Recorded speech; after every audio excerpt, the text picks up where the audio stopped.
Assalamualaikum warahmatullahi wabarakatuh, teman-teman semua. Alhamdulillah kita bisa berada di sini untuk sebuah obrolan yang insya Allah manfaat. Apalagi saya bersama Teguh Wisnu dari Garis 10. Kita akan membahas mengenai tema yaitu parenting nabawiyah. Masya Allah. Nah, gitu. Apalagi kita nggak cuma berdua, Iya, sama guru kita. Benar. Ustadz Budi Asari. Assalamualaikum. Waalaikumsalam. Gimana Ustadz, sehat? Alhamdulillah sehat. Waduh, ini alhamdulillah. Ini waktu yang mahal nih. Mahal nih, Kenapa? Karena Ustadz Budi, Masya Allah. Mana-mana terus ya. Nggak kemana-mana maksudnya. Kita butuh waktu yang benar-benar Ustadz. Ya Masya Allah. Dia akhirnya dapat nih. Mumpung sama beliau kita langsung bikin 10 episode kayaknya. Di 20. Oh, 20.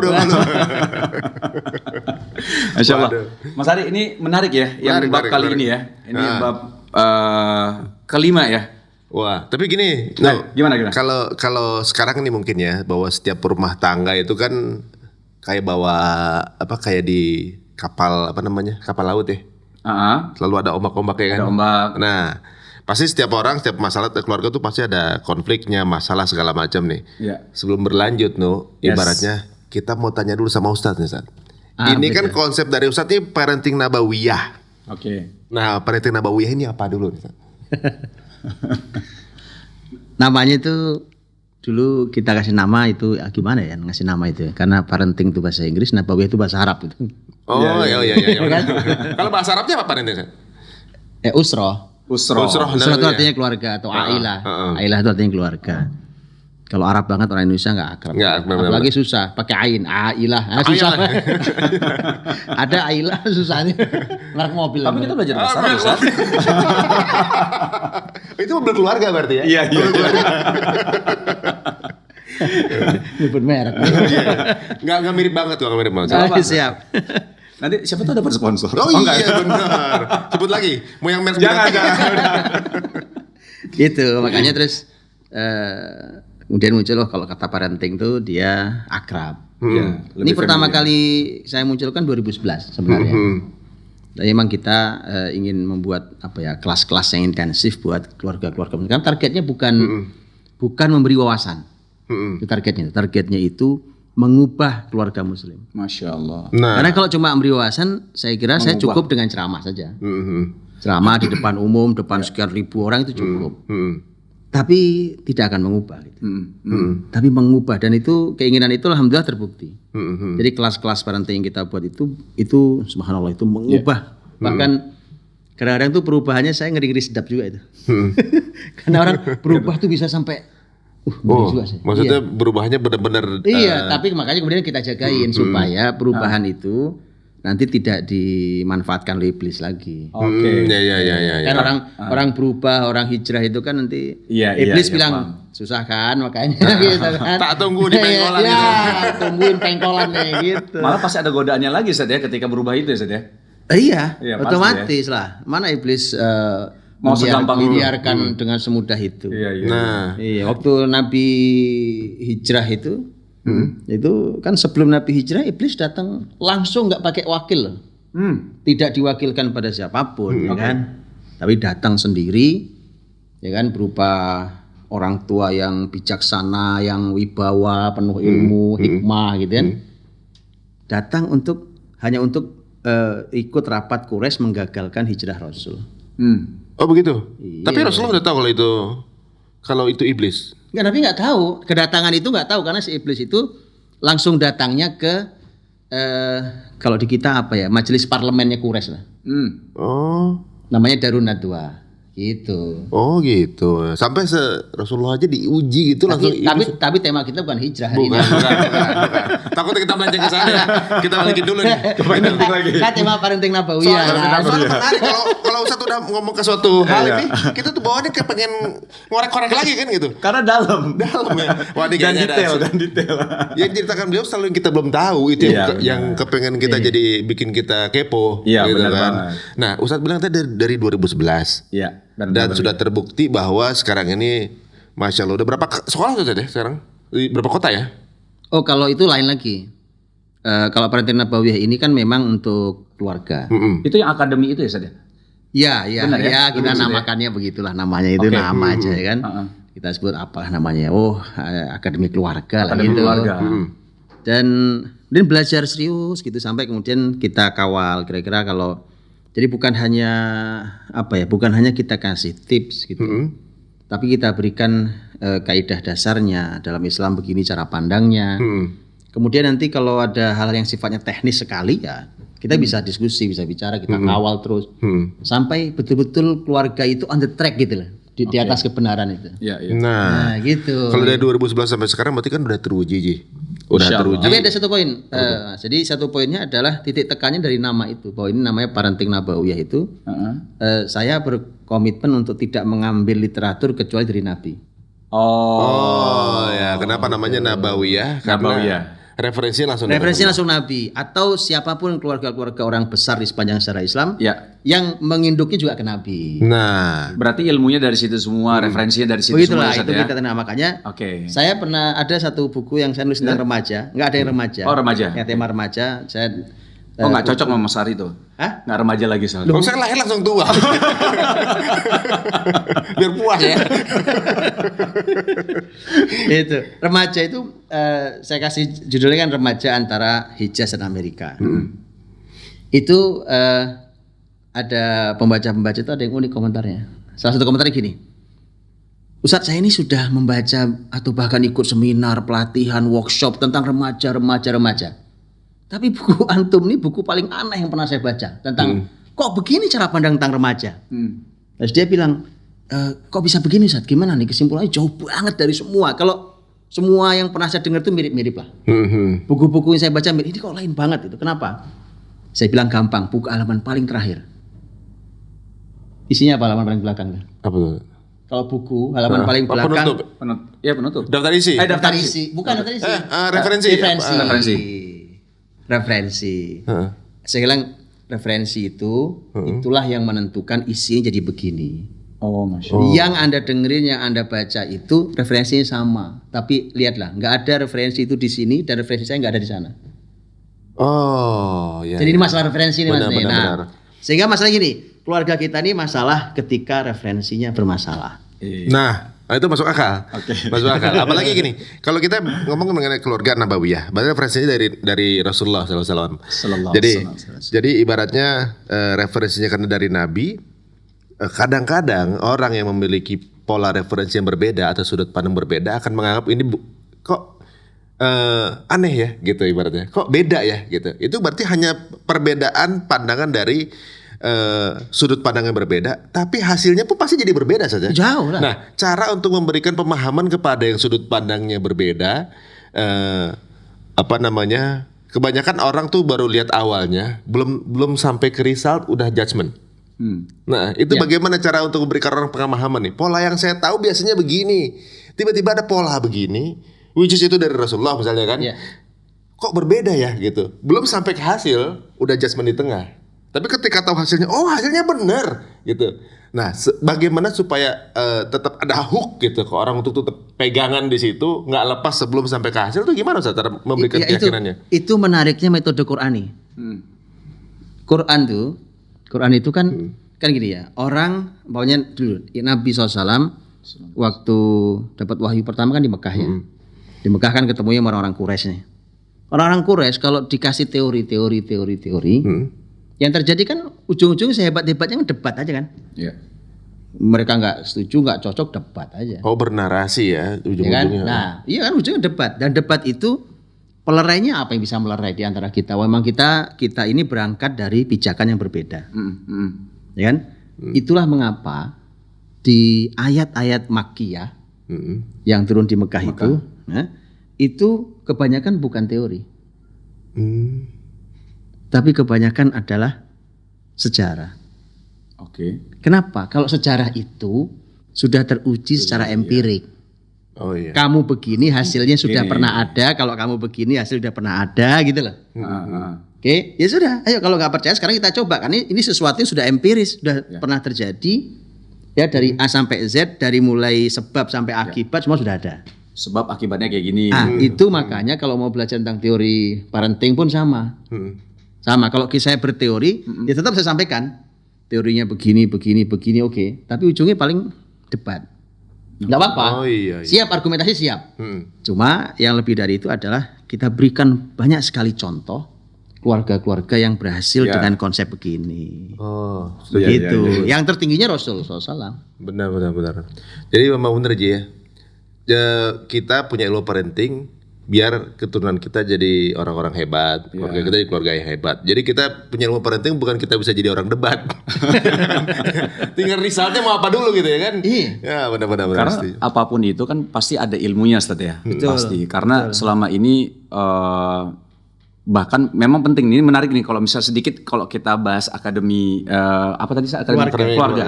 Karena selama ini kita kalau nikah kan selama ini hanya nanya sama orang-orang yang sudah menikah, yang sudah punya pengalaman. Tapi yang berpengalaman selama menikah itu pasti punya masalah dan dia juga bingung bagaimana menyelesaikan masalah tersebut gitu kan. Kebetulan aja keluarnya survive gitu. Iya, iya makanya. Dan referensinya juga menurut asumsi mereka gitu loh. Nah ini yang jadi bahaya juga sebenarnya karena pentingnya nih kita setiap apapun yang kita lakukan harus ada ilmunya. Bahkan waktu itu saya pernah dengar kalau ibadah paling lama itu adalah ibadah menikah. Nah maksudnya dalam arti ya kan dalam pernikahan ini kan ibadahnya masya Allah gitu dan lama sekali gitu dan kesabaran juga diuji di sini gitu kan Ustaz. Iya, dan lama itu bukan cuma di dunia loh. Ada hal-hal yang sudah berhenti di dunia, ibadah itu udah habis di dunia. Di surga udah nggak diminta lagi. Gitu. Pernah nggak dengar ada ayat atau hadis tentang nanti di surga kita masih disuruh sholat? Nah itu nggak pernah tuh. Nggak pernah kan? Nggak pernah. Nggak pernah. Pernah nggak dengar kalau di surga itu nanti Allah masih bilang di surga masih perlu kesabaran? Enggak. Belum. Karena semua kenikmatan, kenikmatan kok sabar. Iya. Sabar tuh biasanya musibah, ya kan? Masalah, pandemi ya sabar, ya kan? Iya. Lagi dikasih nikmat, sabar nggak? Bukan sabar lah. Gini aja terus kan? gitu. Iya. Tapi kalau keluarga bareng sampai ke surga. Bareng sampai ke surga. Gitu. Waduh. Insya Allah. Iya. Bahkan benar, beda level dunia surga. Dan bapak sama anak beda level surga. Itu sama Allah dipertemukan. Allah. Disatukan. Kenapa? Karena kalau berpisah jauh tuh orang tua nggak nyaman. Karena nyari anaknya di mana. Iya. Itu ikut yang paling tinggi berarti Ustaz ya? Oh iya. Iya ikut alhamdulillah. Bukan yang paling rendah kan? Makanya gitu. Kita harus tahu diri tuh. Jadi kira-kira kita ini kalau masuk surga di mana ya gitu. Nah anak-anak kita suruh ngatrol gitu ke atas. Iya benar. Oh benar. Gitu. Waduh, ini makin jelas ya. Kalau orang kuat bilang belajar dari pengalaman, yang itu yang biasanya orang dengar. Berarti Ustadz ini ngajarin kita belajar dari pengalaman Rasulullah. Belajar dari pengalaman. Simple itu. Keren. Jadi quote terakhirnya dari parenting Nabawiyah aja belajar dari pengalaman keluarga Rasulullah. Berarti begitu Ustadz? Betul. Masya Allah. Dan para nabi Ustadz ya. Betul. Nabi. Benar. Ada beberapa kisah kan karena kalau kita melihat kan kayak misalnya ini mohon maaf Ustaz kalau salah dikoreksi tolong ya Ustaz ya kayak Nabi Ibrahim dan istrinya itu kan suatu cerita bagaimana tidak lama ketemu Ismail ketika ketemu disuruh sembelih kan itu hal yang waduh terus ketika udah nggak lama ketemu sama istrinya anaknya hanya disuruh dikasih kode tapi paham artinya apa. Kode itu kan kadang-kadang kita maksudnya apa ya disuruh ganti ini apa ya itu kan berarti kedekatannya tuh bener Masya Allah. Bayangin Ji udah lama gak ketemu orang tua di telepon Ri apa Pak besok kamu kita sebelah ya. Ini siapa ya? Gue belum yakin itu bapak saya gitu. Bapak apa bukannya kita juga nggak tahu nggak pernah ketemu datang mau nyuruh sebelah gitu kan. Bukan minta ngapain kayak gitu. Tolong anterin, tolong jemput, tolong apa nih. Besok bisa nggak kamu jam 10 ada acara nggak? Enggak ada acara. Oh, besok ikut bapaknya, bapak mau sembelih gitu. Gitu. Maksudnya simple itu dia bakal menyerahkan. Oke, yuk, enggak apa-apa menyerahkan diri. Bahkan tanpa banyak ketemu rasa sayangnya sama ayahnya begitu tebel gitu. Sangat. Nah, itu banyak pelajaran yang bisa terkadang itu nggak masuk logika loh Mas. itu Kalau menurut dia. saya tadi maksudnya dalam arti kita yang sering ketemu dan berdialog aja Ustaz. Anak-anak tuh mungkin kan kadang yang gimana gitu, nurut ya masalah nurut Ustaz. Ini udah lama nggak ketemu disuruh sembelih. Kalau gimana tuh ya? Aduh, kadang-kadang tuh ya Allah. Sekarang kita banyak nih teman-teman gitu ya, keluarga gitu, ketemu tiap hari sama anaknya, disuruh nggak mau, lebih nurut sama gadget. Padahal ketemu tiap hari. Oh, tolong ambilin sendal aja. Ansornya lagi gitu kan, nggak mau sama orang tua. Lah ini nggak pernah ketemu, dimintanya sembelih. Nah itu kan sebuah perbandingan yang bisa dibilang bumi sama langit. Iya. Nah mungkin dengan adanya parenting nabawiyah ini mulai mengarah nih. Kenapa sih keluarga para nabi itu bisa begitu patuhnya, bisa begitu hasilnya juga jadi anak-anak yang hebat, anak-anak yang pemimpin umat gitu kan segala macam. Jadi sementara kita hidup hanya diminta untuk mempelajari pola yang sudah sudah ada gitu. Nah, berarti kira-kira saat awalnya berkeluarga itu apa sih yang harus kita konsepkan dulu gitu. Ibaratnya apakah kita harus punya visi yang sama atau apa gimana? Kan kita nikah nih. Kadang-kadang orang nikah karena suka doang gitu ya. Harus dong. Iya, maksudnya ada juga setidaknya kan? Tertarik ya Ustaz ya. Oh iya. Kalau nggak tertarik tiba-tiba kalau tertarik itu harus. Makanya nanti makanya dalam Islam itu ada syariat nazar kan. Iya, nazar. Melihat. Ya kan di kita itu yang tenar bukan nazar. Hari ini tuh asal orang tuh merasa yang udah mulai dekat sama Islam itu yang dikenal kata ta'aruf kan. Iya. Ta'aruf tuh nggak ada di dalam literatur Islam. Oh nggak ada? Nggak ada Ustaz? Kasih ke saya kalau ada. Nah, ini unik nih. Ini baru lagi nih. Kita ngomongin pola, ini pola lebih baru lagi. Nah, ta'aruf itu nggak ada ya? Nggak ada. Ini belum masuk ke pernikahan nih, di awal dulu ya. Emang enak yang ngerjain gini kan? Ini sebelum kita masuk nih ke dunia masalah pernikahan segala macam, menikah. Ini sebelumnya bahkan nih. Iya. Ta'aruf aja itu nggak ada. Nggak ada. Bagaimana sih jadinya? Langsung langkah pertama itu memang nazar, Ustaz.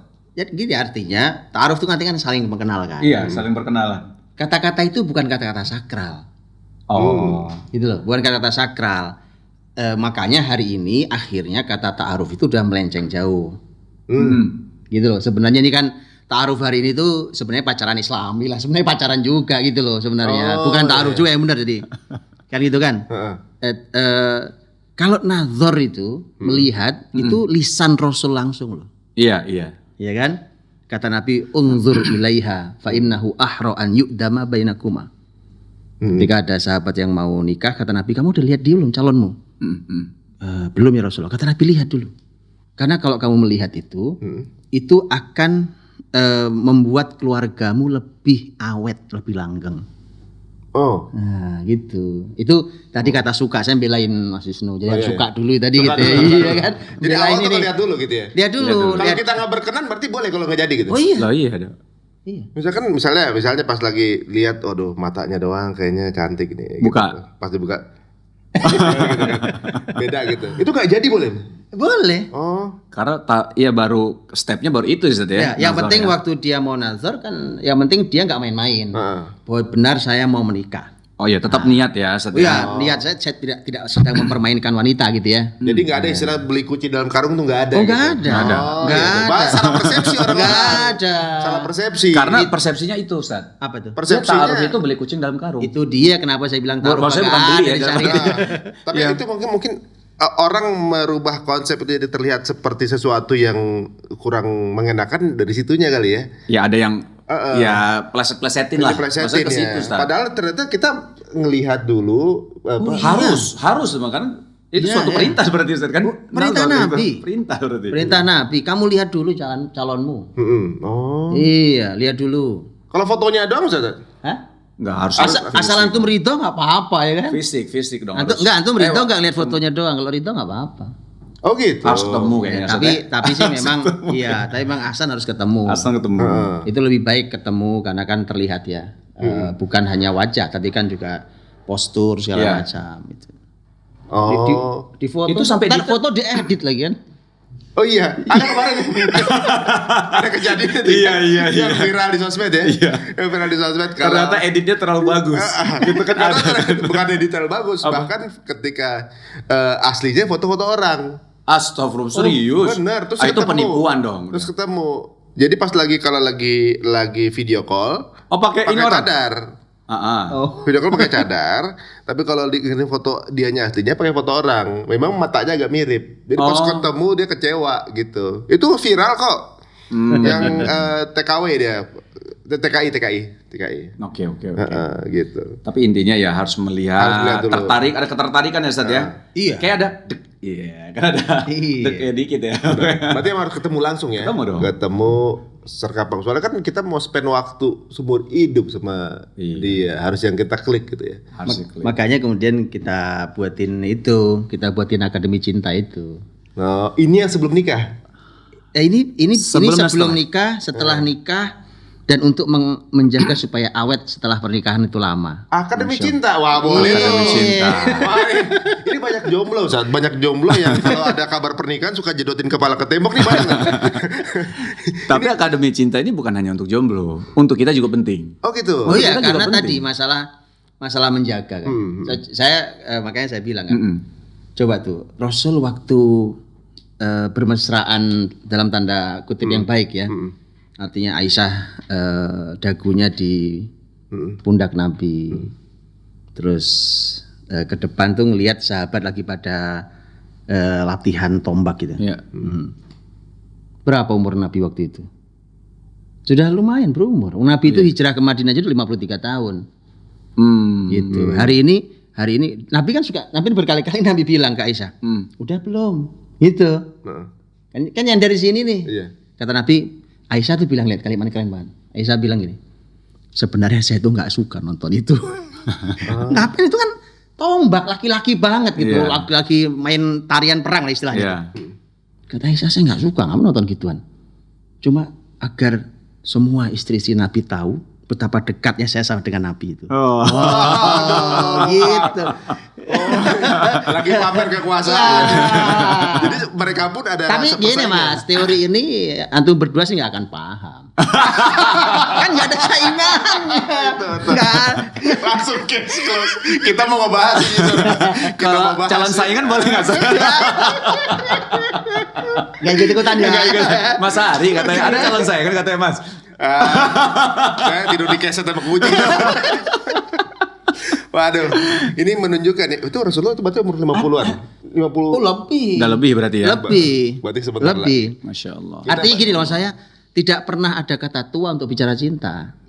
Dalam. Gitu. Beliau segitu lagi mateng-matengnya aja, lagi keren-kerennya gitu. Jadi kita tuh mesti. Bedanya berapa Ustaz antara Nabi Muhammad SAW sama Aisyah? Tujuan pertanyaan ini apa? Enggak. Enggak nanya, siapa tahu ada tuh. Enggak ini kalau pertanyaan tuh. Waduh. Kita kayak bahas langsung nih inspirasi rumah. Iya siap. Iya, kita cahaya. Kita masuk poin ini aja. Langsung ke laptop ya kan. Saya boleh WhatsApp Pak Mark Sungkar. Enggak soalnya. Udah ada. Oh, beliau lebih jago juga. Ketika kita menikah, apalagi kita nih yang kalau dari ini bisa diedit kan? Enggak usah. Justru ini enggak boleh diedit. Iya. Biar ini jadi sesuatu tapi perbincangan yang wajar ngomongin Iya. Karena salut sama papa mertua. Oh gitu. Salut. Makanya pengen nanya dia berapa umur. Nah, itu. Tuh, beliau segitu kemudian aduh energinya kuat banget. Masya Allah. Aduh, antum kan belum tentu. Udah aja. Iya. Sekarang gini, kalau dari kalau kita ngobrol sama Ustaz aja ya, kelihatan banget bahwa dalam berkeluarga itu harus fully pack konsep. Jadi semuanya itu semua hal tuh detail, nggak ada yang tanpa pengaturan. Konsepnya jelas. Nah, untuk kita nih yang udah terlambat ibaratnya, kita udah berapa tahun menikah, konsep ini kita masih abu-abu gitu. Maksudnya kita menjalani konsepnya setahu kita doang kan gitu, tanpa kalau yang dari awal menyusun udah jelas gitu kan, semuanya perjalanan udah di polanya ke sini segala macam. Nah, kalau kita ini kan sudah berjalan menikahnya Ustaz. Nah, gitu. Sedangkan konsep tersebut mungkin ketika kita tancapkan tuh belum seperti konsep yang sebenarnya semestinya dilakukan gitu. Iya. Nah, kita mulai dari mana nih Ustaz? Gitu. Nggak belum nyampe yang tadi yang lebih muda itu belum terjawab. belum ya.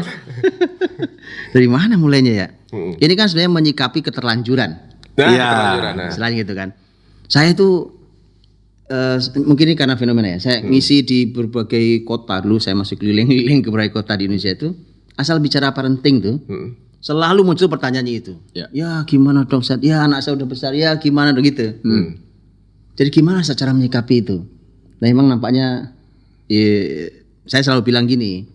Pertama ini untuk Anda nih yang merasa bahwa ini udah terlanjur salah lah atau kurang pas lah gitu ya, atau telat atau sudah terlewat gitu ya. Saya bilang gini, saya kasih ilustrasi. Saya bilang. Ini gampang lah.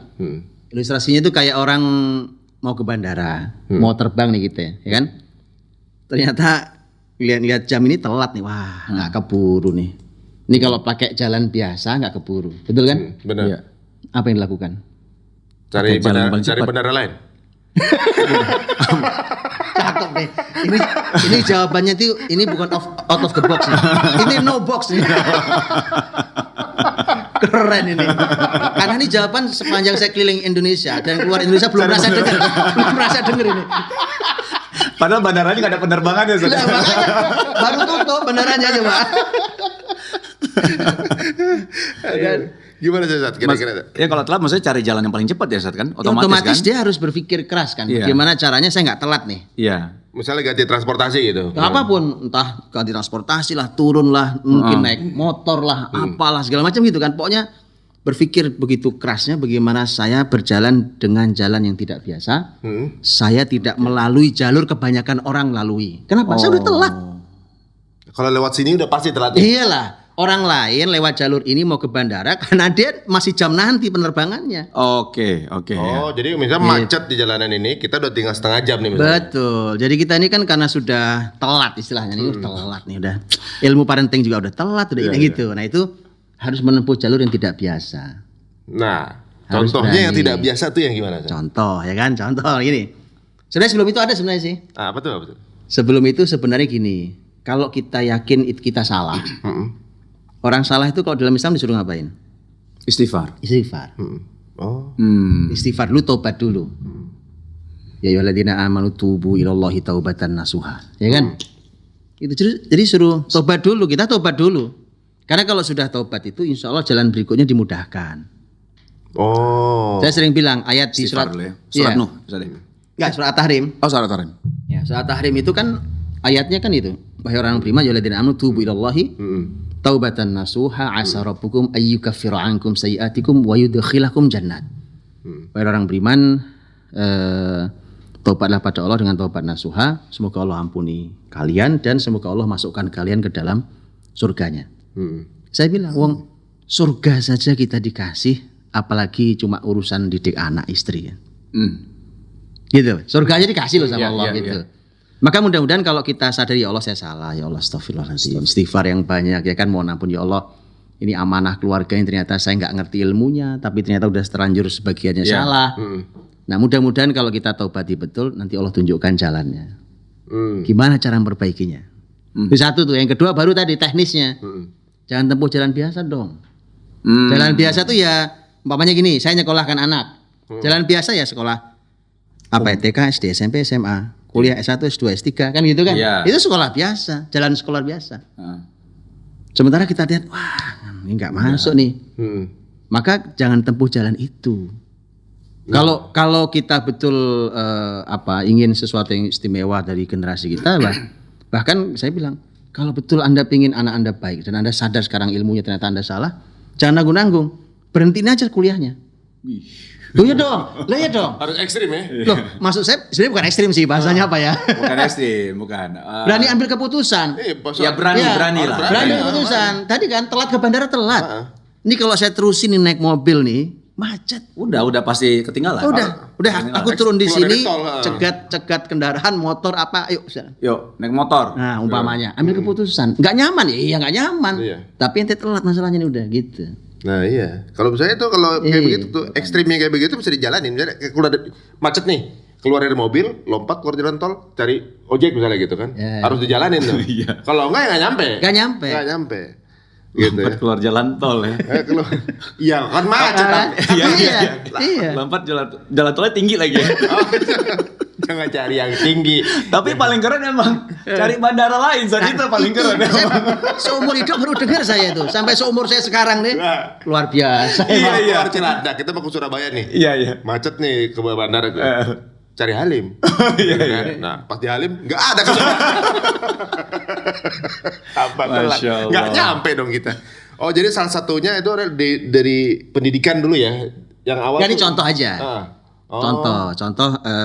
Jangan berpikirnya linear seperti yang lain. Iya, oke. Gitu. Karena kita udah telat nih, gitu lah. Jadi udah sampai segini, kemudian masih begini. Jadi jangan berpikir sama kayak yang lain. Itu aja maksudnya. Tapi malah saya ngerasa poin penting satunya istighfar nih yang suka kita kelewatan, Mas. Kalau menurut saya Ustaz ya. Karena saya bilang kita ini nggak adil, Mas. Orang tua nih sebagai orang tua sering nggak adil. Saya sering bilang kasih contoh kalau lagi lebaran. Lagi lebaran ini suruh sungkem tuh, suruh minta maaf anaknya. Sini Tong, salah banyak lu sini. Iya benar, sini minta maaf, cium kaki tuh. Saya bilang itu nggak adil. Kenapa nggak adil? Kenapa yang minta maaf cuma anak orang tua? Emang orang tua benar semua? Lah anak rusak kayak gini ini gara-gara bapak ibunya nggak ngerti didik anak kan? Dalam. Kenapa nggak bapak ibunya juga? Ayah juga minta maaf ya nak. Gara-gara ayah ini ilmu jadi keayahannya tidak baik. Kemudian kau belum terlalu istimewa dalam sudut pandang Islam. Jadi mohon dimaafkan ya gitu. Nanti yuk kita bersama untuk memperbaiki jalan ini kan indah. Jadi yuk kita buat ini lebaran berkeadilan, Pak. Iya. Supaya lebih adil gitu loh. Iya benar. Jangan cuma anak suruh minta maaf, orang tua emang benar semua.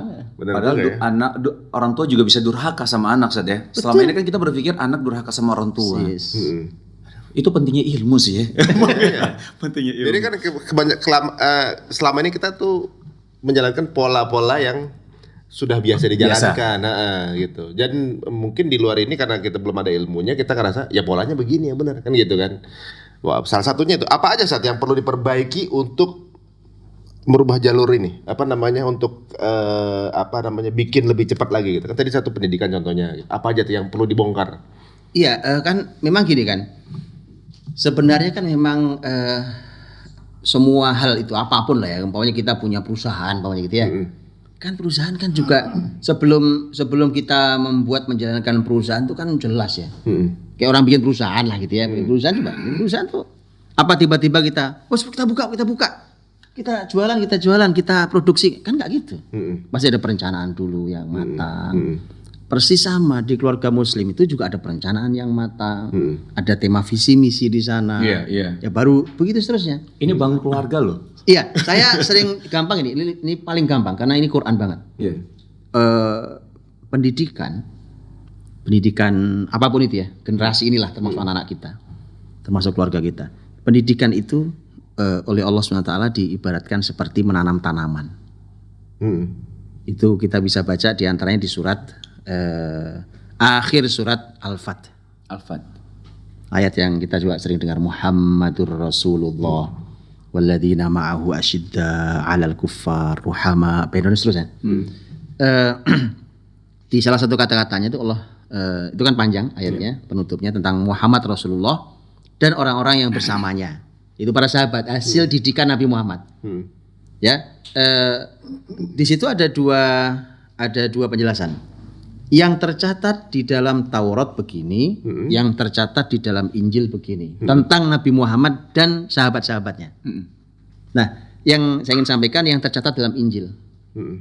Ya, yang tercatat dalam Injil adalah kazar'in akhraja syat'ahu fa'azarahu fastaghlada fastawa 'ala suqih yu'jibu zurra' liyaghidha bihimul kuffar. Itu konsep pendidikan yang gampang.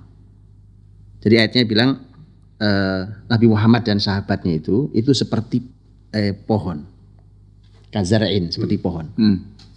Pohon ditanam, akhraja syat'ahu, mengeluarkan tunas. Fa'azarahu fastaghlada fastawa 'ala suqih. Kemudian dia tumbuh besar, kemudian semakin kokoh, kuat, pohonnya makin kokoh, kuat. Kemudian dia duduk di pangkalnya. Jadi udah kuat banget tuh pohon. Dari awalnya cuma tunas. Oke. Kalau sudah kayak gitu, yu'jibuz zurra, mengagumkan penanamnya. Itu. Gini nih, kalau anak-anak saya adalah hasil tanaman saya dan istri saya, pendidikan yang benar, kalau saya ngelihat mereka, saya kagum sama mereka. Masya Allah. Gini Mas, saya kalau punya kebun, ini kan masalah tanaman ya.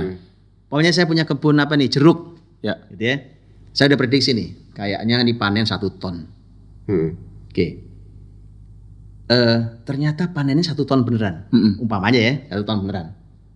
Itu reaksi hati saya apa kira-kira? Senang. Ya. Kagum apa enggak kagum? Kagum. Oke. Kalau panennya ternyata bukan 1 ton. 1 ton kurang berapa kilo gitu ya. turun lah umpamanya gitu. Kasih beton. Kira-kira reaksi hati saya apa? Ya kurang maksimal lah gitu. Kurang maksimal. Senang tapi kurang maksimal. Iya. Gimana kalau setengahnya? Sedih lah. Gitu. Kebayang ya? Oke, ada satu poin penting. Bagaimana kalau ternyata panennya adalah 1,5 ton? Wah, kagum banget itu. Itu kata kagum aslinya.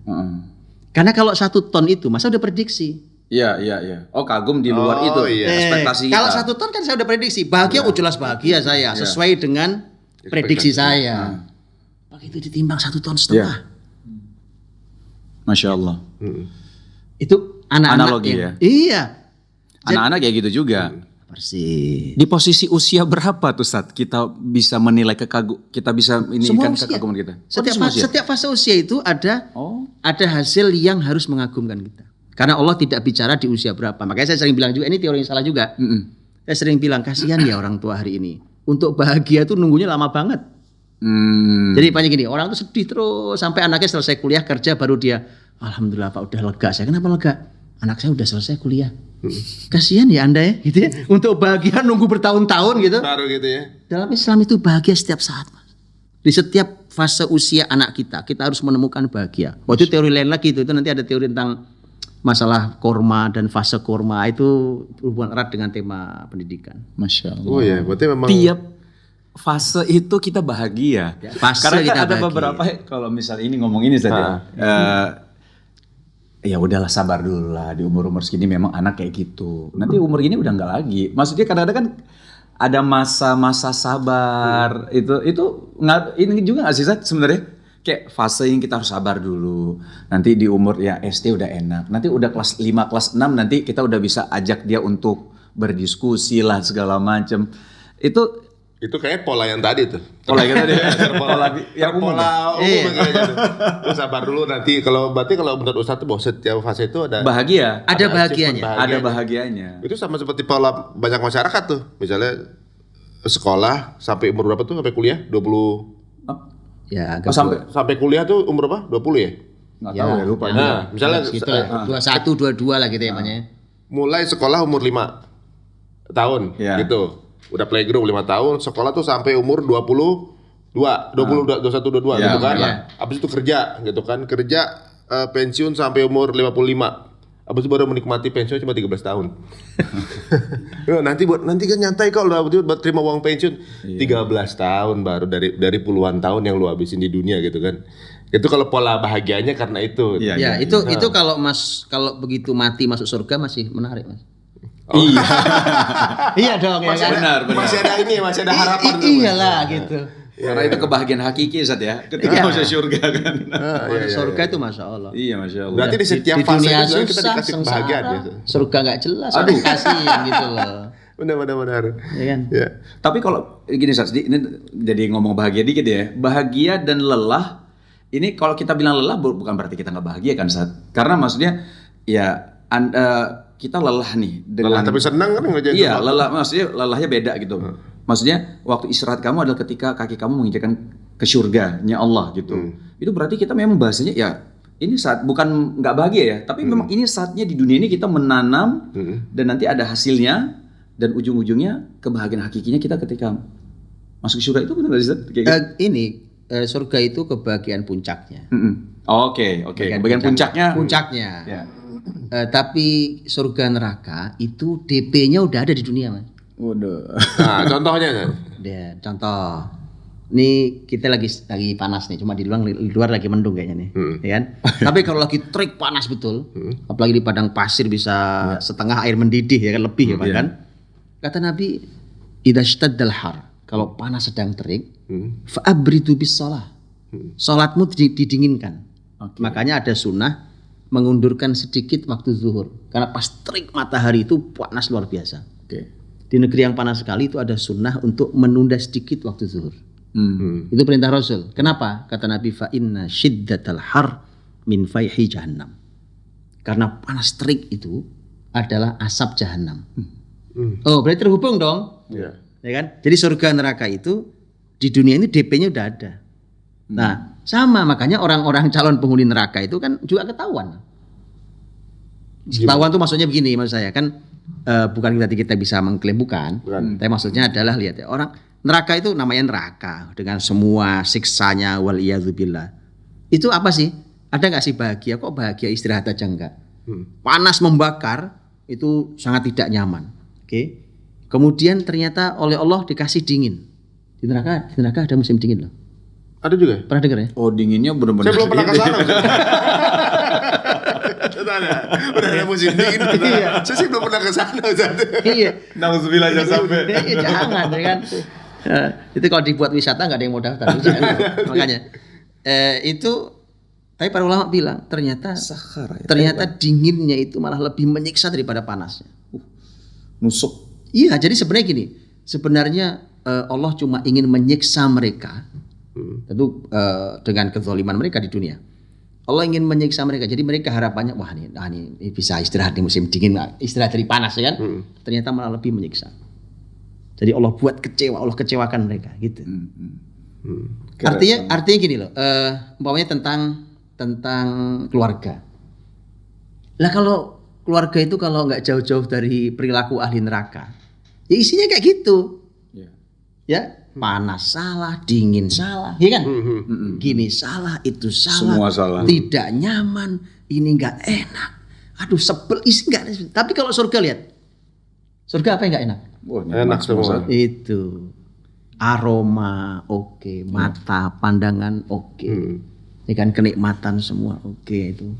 Waduh. Itu nah, anak-anak kita pun kalau dia adalah anak-anak yang dekat dengan surga itu kayak gitu rasanya. Ya. Waduh. Kita selama berkeluarga udah mulai merasakan kisi-kisi itu belum? Kalau udah berasa udah dapat DP sedikit. Mudah-mudahan gitu. Alhamdulillah. Nah, ini kita memulai dari mana? Dari sebelum pernikahan apa sesudah nikah? Sebenarnya berarti setiap angle ini ada detailnya nih. Ada detailnya. Menarik ya kan? Ada detailnya. Jadi kalau yang sudah menikah, teman-teman semua, sekarang kemudian baru mungkin ingin pelajari bagaimana parenting nabawiyah. Selain baca buku Ustadz ya pastinya ya, gitu. Salah satunya tips awalnya adalah jangan takut untuk bikin perubahan berarti ya. Oh iya. Bikin perubahan ke arah yang sesuai dengan sudah menjadi pola Rasulullah. Betul. Salah satunya itu dengan cara ya beberapa hal harus diperbaiki gitu. Mungkin dari pola pendidikan atau juga mungkin pola apa aja selain pendidikan yang semestinya kita harus kejar nih untuk mengejar ketinggalan. Banyak hal ya. Tadi umpamanya saya bicara tentang masalah ini ya, ilustrasi seperti tanaman itu. Ya supaya lebih gampang gini. Saya pernah ini cerita ya. Saya pernah mengisi kajian itu di sini di Kementerian Pertanian. Oh, Cilandak. Apa nama itu? Pertanian Cilandak ya. Ragunan. Ragunan. Nah, saya pernah ngisi di situ. Kemudian saya nanya, itu kan ahli-ahli pertanian kan. Saya tanya, Pak Bu, saya boleh nanya enggak? Kalau saya gini, saya ini orang nggak ngerti pertanian. Saya ingin punya kebun buah mangga. Oke, nggak ngerti lah pokoknya. Pertanyaan saya, apa yang harus saya lakukan dulu? Gitu. Jawabannya menarik. Ini ahli pertanian. Jawabannya Ustadz, sebelum Ustadz nanti apalah nanam lah apa mikir, yang harus dilakukan adalah mengolah tanahnya dulu. Iya dong. Saya bilang ini menarik. Kenapa? Kan umpamanya gini, saya bawa bibit bagus nih. Iya. Ya kan? Tanahnya aja masih tandus, belum diapa-apain, saya tancepin aja, Paham. kagak berbuah itu. Oh iya benar juga, saya juga pernah ini apa namanya dengar ya, bibit sebagus-bagusnya kalau tanahnya jelek nggak jadi, atau tumbuh cuma kurang bagus. Analogi ibu ya berarti ya tanah ya. Menarik kan? Iya. Itu. Jadi biji biasa-biasa aja, tanahnya bagus bisa jadi bagus. Oh masya Allah. Bisa jadi. Coba Quran buat ilustrasi loh. Nisa ukum harthul lakum. Istri-istri kalian adalah ladang kalian. Iya. Kalau istri adalah ladang, berarti suami kan petaninya tuh. Yes. Ini dengan semua ilustrasinya ya. Iya. Ya. Ini babnya bukan hanya masalah petani, juga bukan hanya masalah tanahnya. Tanahnya subur, bagus banget. Yang petaninya nggak ngerti. Sama aja kan, ya kan? Kita petaninya nih, Ji. Iya. Iya kan? Ya kan kalau jadi kemudian petaninya orang ahli betul, orang pengalaman betul, ilmunya banyak ya kan. kemudian dia punya tanah, bahkan tanah tandus sekalipun. Bisa jadi Orang ahli nih orang. Iya. Tanah tandus sekalipun dia akan Bisa. subur menghasilkan luar biasa. Bisa membuat tanah itu jadi Tanah itu menghasilkan. Kalau dia sudah berhasil yang satu kan dia pasti akan berharap bisa melebarkan sawah kan gitu. Kopi paste aja. Kok ketawa? Ketawanya kok enak gitu ya kan? kesana lagi. Bukan ini kan iya, kan iya. begitu Maksudnya kan. melebarkan sawah, anak jadi banyak. Oh iya. Maklum, Maksudnya, Zat. iya. Oh, anaknya tumbuhnya di banyak. Iya, ya, di tumbuhnya. mana-mana. Bukan beli tanah baru gitu. Oh iya. Jadi ibaratnya makanya kita ini adalah imamnya atau juga petaninya, kita memiliki kemampuan untuk bikin itu tanah jadi gembur. Gitu. Nah, tanah gembur itu yang akan produksi benih-benih kita. Waduh, Masya Allah. Ini analoginya tuh memang ini ya. Apa, no? Islam tuh ngajari ilmu ini loh Mas Ed. Ini ilmu parenting nih kalau kita belajar bukan dari Quran, bukan dari hadis. Rumit loh. Benar gak sih? Pernah kan ya? Pernah belajar tentang Banyak ilmu parenting? macam-macam Itu pola parenting. teorinya ya Allah itu begini salah, ini susah, ini sulit, ini teorinya rumit banget. Coba tadi pakai ilustrasi tadi gampang kan? Iya. Saya nggak perlu ngajarin, antum tinggal datang aja ke petani, tanya dong petani itu. Tanya petani gimana Pak ini caranya? Umpamanya gini, ternyata suatu hari kita lihat di kebun loh kok banyak ulat. Ya kan? Ini pasti ancaman nggak panen. Iya. Maka kita harus melakukan sesuatu kan? Nah begitu. Oh. Ya, petani harus tahu, umpamanya anggap bukan ulat lah, kalau ulat kelihatan. Kadang-kadang dia lihat beberapa jalan di kebun tuh tahu. Ini kayaknya kebun saya diserang sama hama ini. Udah tahu. Begitu. Lah hari ini tuh kita nggak punya ilmu, jadi tanaman Ilmu, ya, balik tanaman lagi sih. udah pada layu, udah pada cuek-cuek aja karena nggak tahu ilmunya. Oh. Harapan kita panen, gimana panen? Wong daun aja dia nggak numbuh. Oh, karena dia nggak ahli, jadi kita tanaman layu. Oh, trennya lagi gini. Oh, trennya lagi layu nih. Trennya lagi nunduk ya. Lagi nunduk nih. Tapi bisa juga Ustaz, kita tanya sama seorang ahli gitu ya, ahli tanaman, kita tanya bagaimana caranya bikin mangga, punya mangga yang bagus. Dibilang ada caranya, tapi saya nggak bisa gitu. Loh, Bapak ahli? Iya, saya ahli, tapi saya nggak punya tanah. Berarti nggak bisa Bukan praktisi berarti. Berarti nggak bisa bangun keluarga kalau istri aja belum punya. Iya. Bener-bener. Teori doang itu. Teori doang. itu. Tapi untuk yang teman-teman mungkin Kenapa ini yang jadi ini kita? yang tahu atau mungkin mendengar kita Ya. untuk Ini detailnya, ada satu bukunya buku. namanya apa? Inspirasi dari Rumah Cahaya. Nah, inspirasi dari Rumah Ya. Cahaya itu lebih detailnya. Itu kita baru ngebahas pembukaannya aja kayak gitu. Pembukaannya aja kayak gitu. Entah mau mulai keluarga Ya. atau yang sudah berkeluarga. Sudah berkeluarga. Tapi kita miskonsep di awal gitu kan. Benar. Gitu. Berarti harus ngebut. Harus Benar. cari jalan yang beda. Benar, itu Harus dia. berani. Nah, itu dia. Nah. Harus berani. Harus Ji. berani, Ji, Lompat di jalan tol. Oh iya dong. Harus ekstrim ya. Maksudnya ekstrim tapi yang Positif. terukur. Tadi kalau diibaratkan keluarga itu sebuah bahtera atau sebuah kendaraan, kan ketika masuk kendaraan tuh nggak cuma parkir mobilnya kan?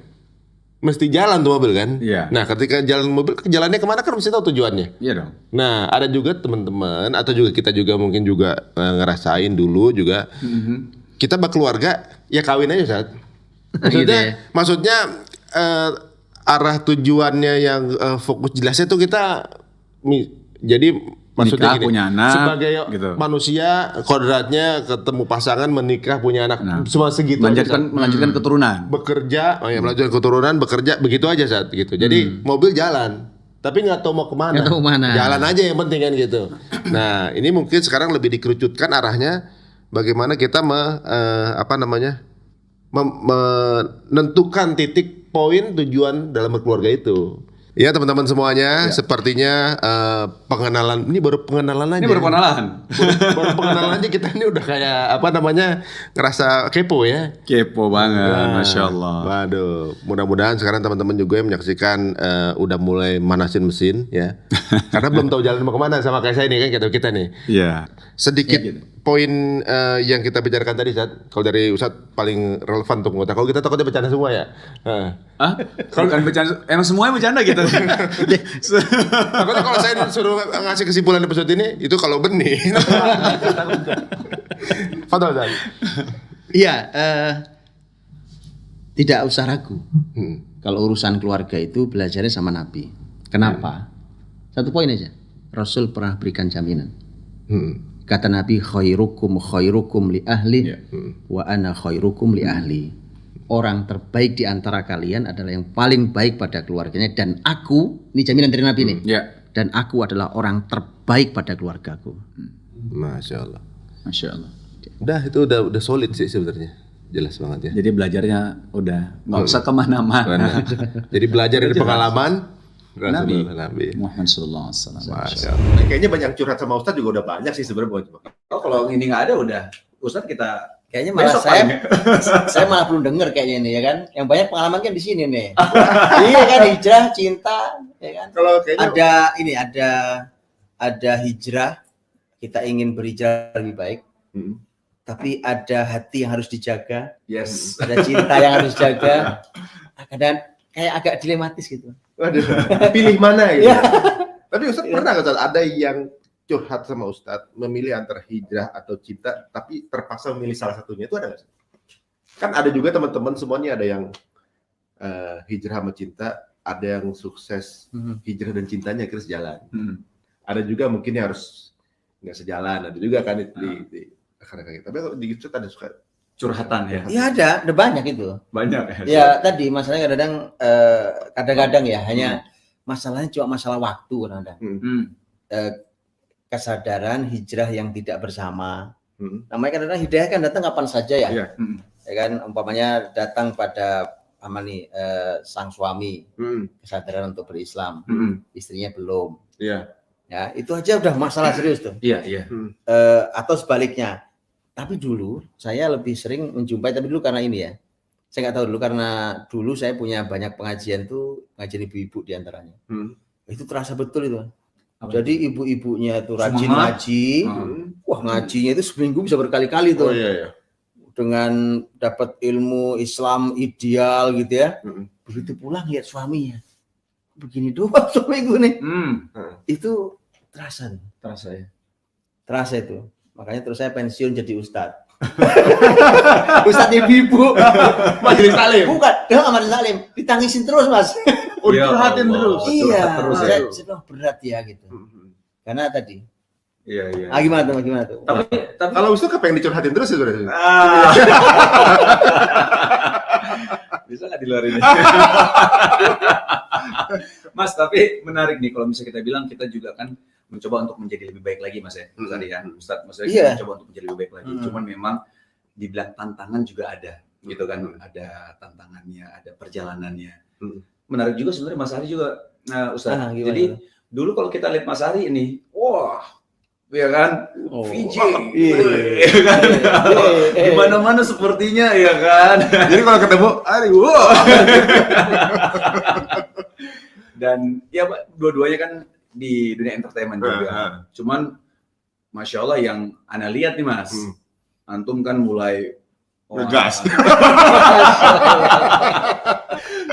Apa identitas Islamnya lebih kelihatan gitu kan. Itu ada nggak sih yang apalagi kan ya bukan hanya istri antum sih, istri Anda juga dulu kan nggak berhijab gitu ya, nggak berkhimar gitu tuh.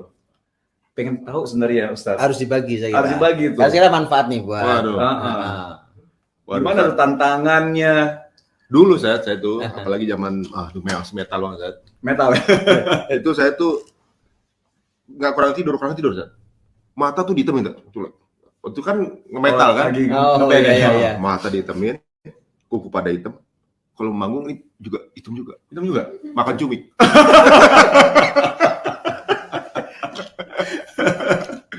Ya udah gitu ya Bang. Ya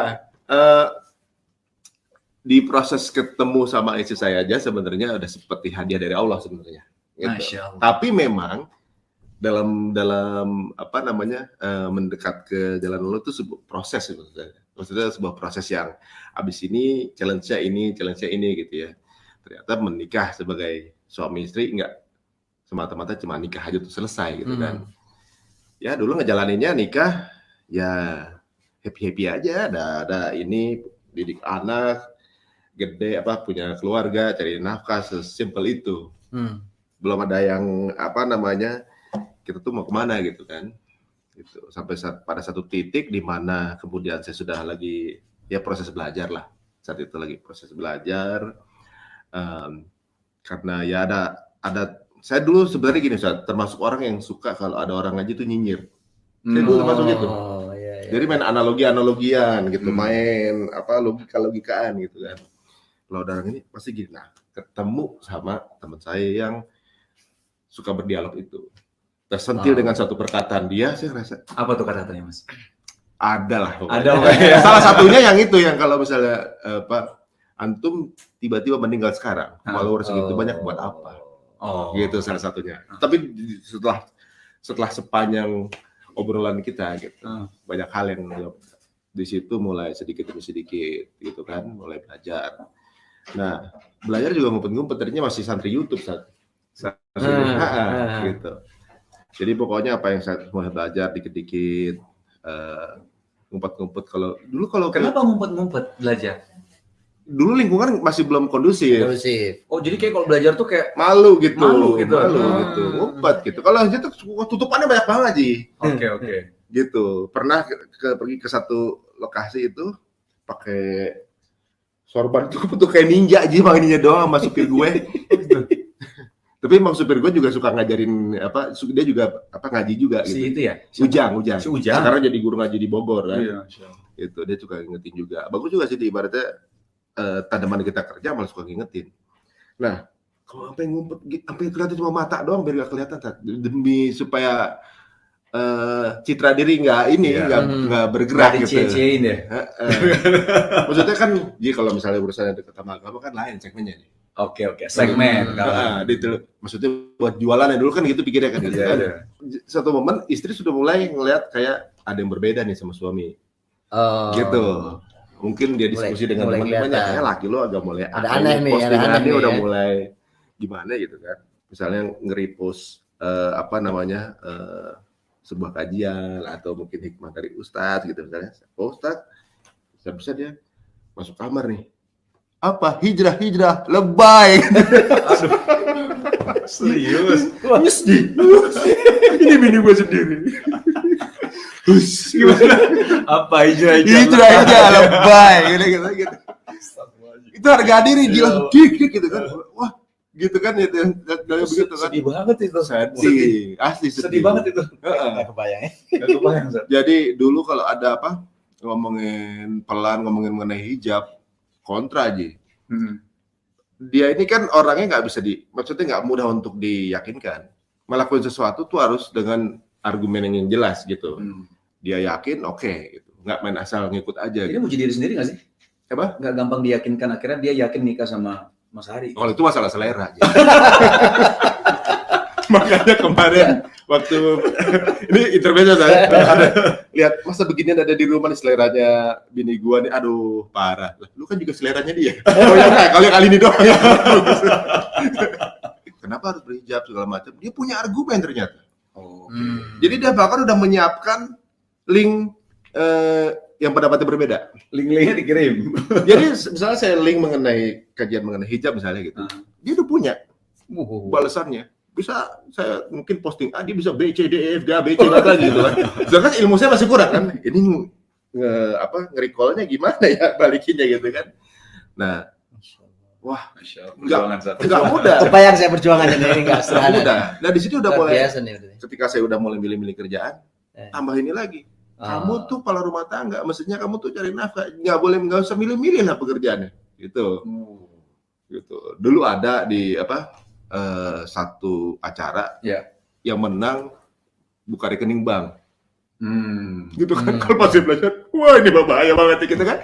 Akhirnya kita nggak ambil gitu kan misalnya. Dia udah mulai mikir, kok kamu udah mulai nolak-nolak kerjaan yang begini-begini sih gitu. Kerjaan kan aku ada kantor, bikin sendiri aja. Walaupun nggak besar yang penting ada gitu kan. Nggak gitu juga, kamu tuh milik masyarakat gitu kan ibaratnya. Kamu tuh harus netral sama begini. Loh, ini bukan masalah netral, ini debat, diskusi. Nah ujung-ujungnya setiap ngomongin agama ribut. Sampai dia keluar kata-kata, tahu nggak kalau kita ngomongin agama, kita tuh udah nggak cocok gitu kan. Itu kayak film India kan. Cocok gitu. Kayak pohon nggak? Oh saya. Kayak di zoom tuh gini. Sambil nggak ngomong gitu, di suara hati. Ya sudah mulai begitu. Gitu kan. Astagfirullah. Apa sih? Emang. Aduh, jadi kayak drama, asli kayak drama. Kan soalnya mungkin Ustaz nggak nonton sinetron. Oh iya. Yang ngerti kan aneh tuh dia kan. Zoom. Bukan. Ini sebenarnya tidak cocok sama saya. Kan di sinetron ada gitu. Iya. Cuma ego dong. Iya. Dalam hati, situ nggak ngikut sama saya ini Imam nih gitu kan. Ya, tinggal gimana, mau panjang mau pendek gitu. Dia udah tantangin begitu. Pas dia tantangin begitu, saya ngerasa, waduh. Jangan dilanjutin dulu nih. Ya lagi. Mungkin ini yang salah caranya saya, gitu kan. Ngegas juga soalnya. Mungkin cara saya, gua ngegas gitu. Cara gua mungkin yang salah. Dia juga di backup banyak tim kreatif ya di belakangnya. Karena gua tuh orang yang beranalogi, bercari apa segala macam tuh, berargumentasi. Gua ngerasa yakin gua ini sesuatu, gua karena udah yakin kan gitu kan. Sama dia aja berani. Tapi dia ternyata punya banyak backup. Nah itu. Backup data segala macam ya. Kok jadi pinter banget nih anak nih dapatnya kan. Akhirnya kita mikir mulai step back lagi, udah mulai mikir waduh deh, komunikasi aja gitu. Jadi saya udah pasrah, saya komunikasi aja. Ya Allah, saya cuma pengen punya istri soleha. Apa sih yang salah gitu kan? Apa saya nggak pantas gitu kan? Di situ nggak ngurusin lagi saat beliau. Saya ngurusin anak-anak saya aja gini kan. Kalau ngajak ngingetin sholat, anak saya yang ngingetin. Masya Allah, ini gitu. Karena kalau sama saya ribet takutnya, gitu kan? Jadi anak-anak dipakai nih. Anak-anak. Jadi kita nggak terlalu komunikasi saat itu. Yang urusan agama, guys coba nggak komunikasi mengenai itu sementara. Di komunikasi ini kemudian saya ngerasa kayak kalau pengen punya si soleha, itu udah soleh belum? Itu ini ya, Akhirnya saya rapihin dulu ibadahnya tuh. Saya rapihin dulu, udahlah jangan ngurusin apa. Ibaratnya kayak nunjuk orang sih kira sendiri belum gitu kan, pelan-pelan segala macem anak-anak, tapi tetap untuk ngingetin sholat sama anak-anak gitu kan.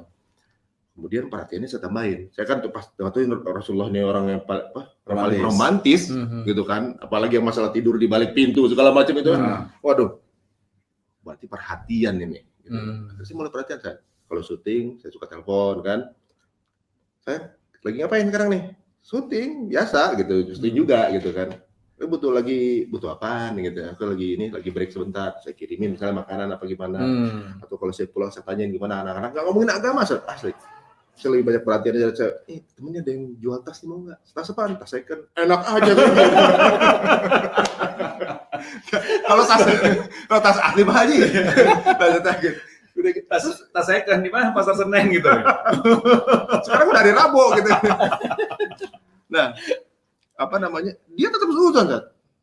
Oh suzon, lu ngapain nih? Ngapain kok tiba-tiba berubah gini? Curiga. Kok tiba-tiba jadi berubah gini sih?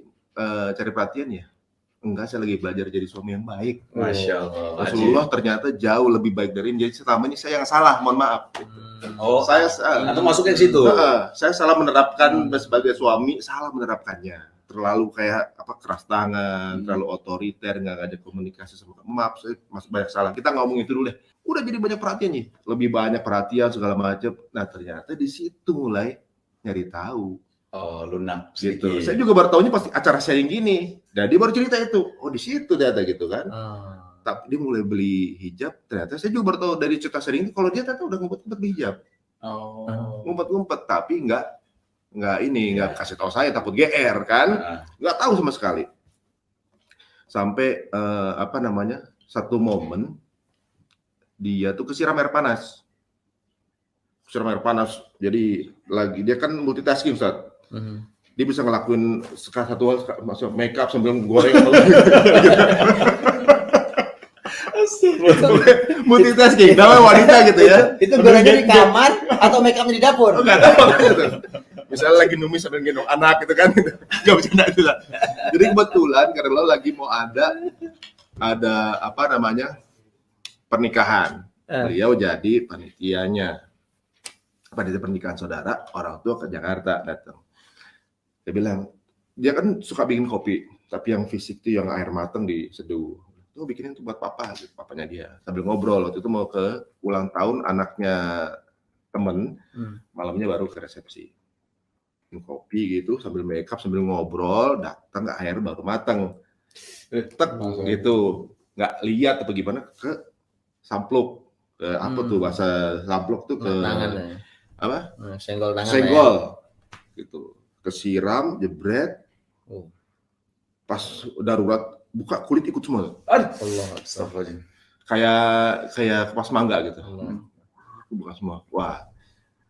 Di situ ada yang something wrong nih ibaratnya kan gitu kan. Maksudnya apa kita yang salah apa segala macam gitu. Saya bingung ketika dia macam itu bisa ketemu. Di depan saya kan ada asisten saya. Kenapa nggak disiram ke situ gitu kan? Kenapa tuh bacin apa nggak disiram aja ke dia gitu? Lalu serius ya? Ustaz lagi serius. Bukan. Serem ceritanya saya. Ada. Oh iya.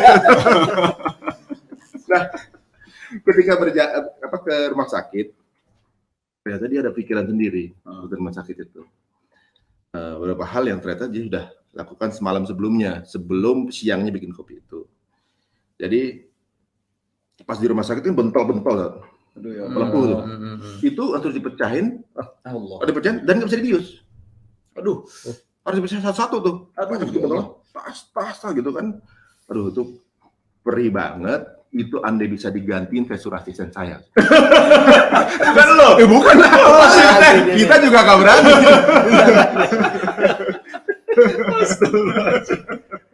Jadi untuk dipecahinnya itu sesuatu yang tantangan berikutnya buat.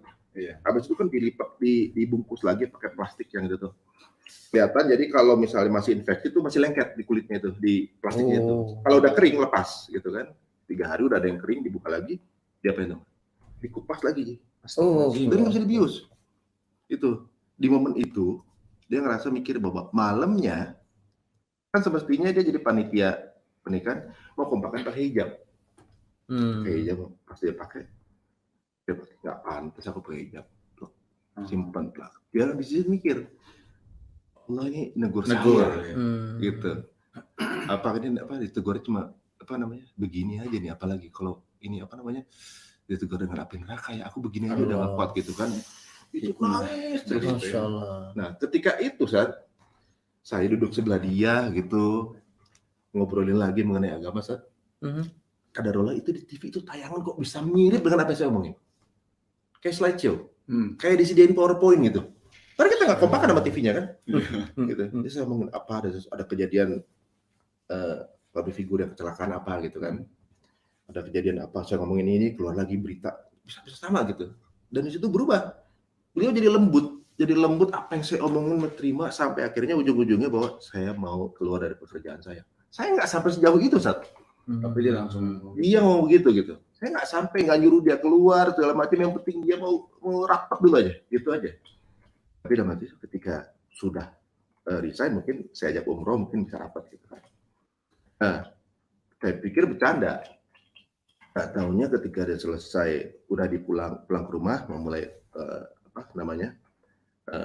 kerja lagi, dia udah ngutarain itu. Ya sudah terserah bebas aja gitu. Tapi itu pekerjaan udah 9 tahun kan? Udah 9 tahun. Jadi countdown-nya ke hari terakhirnya dia ternyata dia baper masih. Aku 10 hari lagi, gitu kan? Minggu lagi, tunggu di besok lagi, besok, gitu kan? Ya udah kalau kamu belum ini ya, aku nggak maksa, terus kamu nggak, aku udah yakin, gitu. Yakin aja masih begitu kan? Akhirnya besok kita temenin besokannya, untuk data kita support lah ya, kalau emang, tapi kita tetap support lah, gitu, untuk keputusan kamu apapun keputusan kamu gitu kan. Nah, syuting segala macam, disurprise sama teman-temannya lagi kan, tambah nggak jelas ngomong apa gitu. Ya udah kalau misalnya nggak kuat, kuat gitu. Itu tanggal 30 Desember saya ingat 2017. Terus tanggal 31 Desembernya saya ajak keluarga istri liburan di Bandung, udah biar lupain aja lah. Soalnya dia kalau nonton TV acara itu baper lagi Ji. Ngeliatin lagi acaranya baper lagi. Udahlah kalau emang kamu belum ini ngomong aja, nggak apa-apa. Belum, yang penting kan intinya ini yang penting udah mendekat ke arah. Setidaknya hatinya udah ini ya. Tahun baru di Bandung. Besokan saya ajak makan siang, nggak keluar. Pas keluar udah pakai kerudung. Saya, ya Rob, kamu sekarang berjilbab, berjilbab. Kata-kata pertama keluar dari dia macam, jangan diposting. Jangan diposting. Suaminya tukang posting. Semua keluar langsung itu kali. Jangan diposting. Soalnya gini, kamu belajar putar-putar dulu. Soalnya baru kemarin resign, sekarang udah berhijab gitu. Ya, kan kesana nanti saya maksa-maksa apa gitu kan. Tapi itu apa namanya? Di situ saya ngerasa bahwa bukan saya yang bikin begitu, Allah nyiptain kondisi. Saya itu. Saya mau coba berapa lama itu ribut terus gak ketemu gitu kan. Ketika saya jaraknya Allah jalannya dibuatin sendiri gitu seolah-olah gitu. Tapi menarik Sat. Jadi waktu anak ke rumah Mas Ari, kan ada satu konten yang anak buat sama Syiran itu ya, ke rumah Mas Ari. Kan ada ayat kursi itu. Waktu baru masuk pintu Mas Ari ada ayat kursi kan. Anak tanya, "Loh, kenapa?" Anak tanya alasan. Mas Ari, Benita ini kenapa nih masuk langsung ayat kursi? Yang kagetnya bukan Mas Ari yang jawab. Yang jawab adalah Benita. Karena ini menunjukkan identitas kita sebagai seorang muslim. Itu cukup ini juga, Bu. Ini Benita yang ngomong nih gitu. Iya, bukan gue ya. Bukan kalau gue kan ngegas. Ya, identitas muslim. Biar orang tahu kami adalah seorang muslim di sini. Wah, itu ajib tuh. Keren itu. Itu jauh dari dia dulu. Iya, maksudnya kan kalau dengar ya. ceritanya Antum ya tadi ya. Maksudnya bagaimana beliau sekarang gitu kan.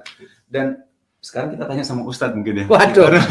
Karena maksudnya Ustadz, bagaimana, tadi ada beberapa poin sih Mas. Tapi ada satu poin yang ajib kalau menurut saya adalah ketika beliau udah berusaha keras. Memang terkesan keras gitu ya. Tapi ketika balik dan berdoa kepada Allah. Ini mungkin satu poin yang sering kita lupakan mungkin. Saya langsung saya cerita tuh. Tadi waktu cerita ya Allah, saya cuma pengen punya istri solehah gitu ya. Apa saya nggak pantas gitu. Kemudian tiba-tiba keluar dari kamar terus sudah yang muncul tuh bidadari surga lah gitu ya. Amin. Iya kan gitu kan. Mengejutkan lah gitu. Jilbaban gitu. Pas hari cerita tuh saya langsung ingat kisah ini. Ini kalau masalah hijrah ya. Iya. Ingat ini kisah ibunya sahabat Abu Hurairah itu. Oh iya. Nah, kan sahabat Abu Hurairah itu kan sahabat Nabi, sudah masuk Islam ya kan, yang nantinya menjadi orang yang perawi hadis paling banyak di kalangan sahabat. Ya. Itu kan ibunya, jadi anaknya ini Abu Hurairah ini sudah masuk Islam, ibunya itu tukang menghina Nabi. Ya. Jadi kalau Abu Hurairah pulang itu wah itu habis Islam dicaci maki sama ibunya di depan Abu Hurairah dengan sengaja. Oh pokoknya diajak Nabi dihina, Islam dihina gitu.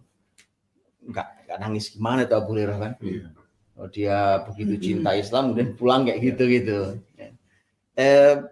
Maka kemudian dia sudah gimana lagi, caranya apa lagi gitu.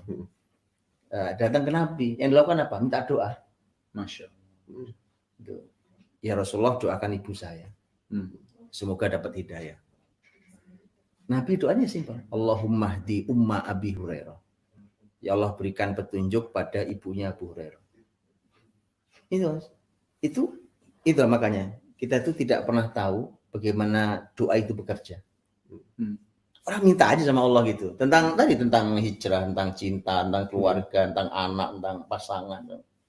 Minta aja sama Allah. Curhat aja gitu ya. Iya, curhat aja sama Allah gitu. Kita ini nggak tahu bagaimana doa itu bekerja. Yeah. Abu Hurairah pulang, sampai pulang itu kemudian izin ketemu ibunya bilang tuh sebentar situ, jangan masuk dulu. Abu Hurairah curiga kok ada suara air gemericik mandi gitu. Begitu selesai ibunya keluar. Ibunya keluar tuh apa Mas? Ibunya keluar itu dalam keadaan habis mandi, merapikan pakaian, mengucap 2 kalimat syahadat. Ya Allah. Oh, enggak nangis gimana Abu Hurairah kan? Iya. Datang lagi ke Nabi, nangis di depan Nabi. Tahu syukurnya gitu. Jadi dengerin kisah ini saya ingat betul, Masya Allah ya gitu. Agak mirip ya. Betul ya? Keluarnya udah begitu juga ya? Iya makanya itu. Enggak, karena selama ini juga kita kan selalu melakukan ikhtiar terus kan, kerja keras apa segala macam, tapi melupakan doa. Kan semuanya milik Allah kan. Jadi gini, ada 2 hal menarik yang saya tangkap dari kisahnya Mas Ari itu. Ada memang tadi tema doa itu. Dan itu paling mahal tuh. Karena kalau sudah urusannya hati nih Mas, hati itu bukan urusan kita Mas. Itu inna qulubal ibadi baina asabi'ir rahman kata Nabi. Hati hamba itu ada di tangan Allah SWT. Yuqallibuha kaifa yasha. Makanya orang hari ini benci, ternyata besok cinta banget ya. Waduh. Gitu.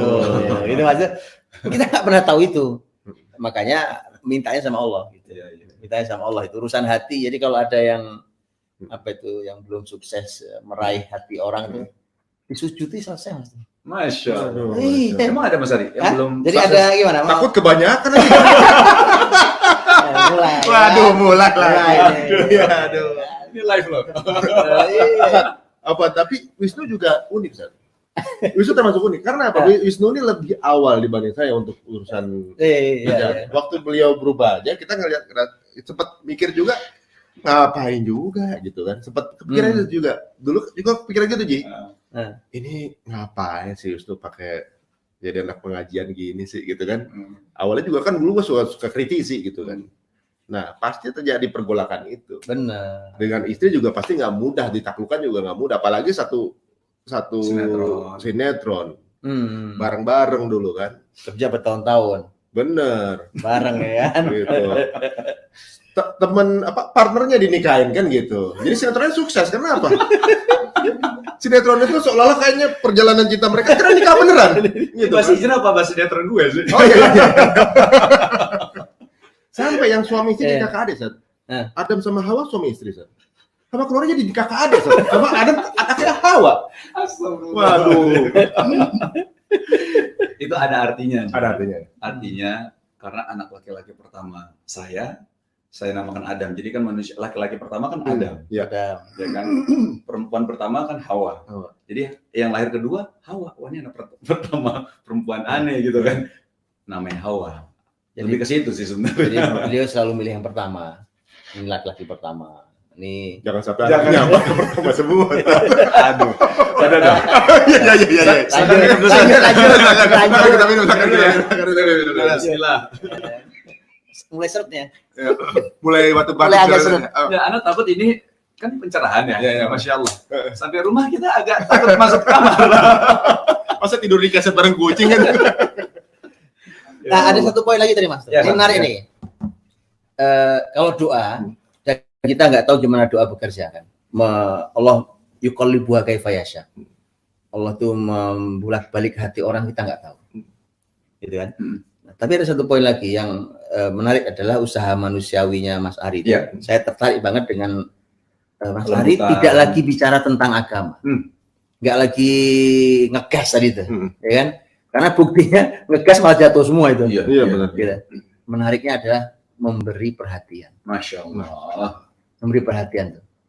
Itu memang kalau itu sih Masya Allah ya. Quran sendiri tuh, di Quran sendiri kalau bicara tentang cinta memberi perhatian itu banyak contoh yang menarik. Ya. Contoh menarik. Nabi Muhammad tuh ahlinya kalau urusan itu. Masya Allah. Ya, Masih banget. iya. Memberi perhatian, iya Mas ya? Makanya istri saya suka komplain, kok kamu nggak seperti perhatian dulu gitu kan? Jadi ibaratnya nelayan udah dapat ikan nggak mancing lagi kan? Iya. Aduh. Tapi itu jadi kesulitan ini jadi precious buat kita, Ustaz. Jadi buat kami tuh precious karena kita nggak mudah nih ngelewatin ini. Ini proses yang nggak cuma seminggu 2 minggu nih, bulan-bulanan gitu. Proses ini pun nggak langsung tiba-tiba jadi gitu. Dan kesulitan inilah yang bikin kita jadi menghargai proses itu. Gitu. Jadi justru jadi cerita buat kita, jadi cerita yang kita bisa sampaikan ke teman-teman. Jadi sesuatu yang bisa kita bagikan bahwa nikah itu ada momen yang tentunya juga kita tuh nggak cuma buat kita hidup bareng, enggak gitu kan. Memang ada misinya, kita harus ajak dia ke yang lebih baik, udah gitu ada masanya kita pun harus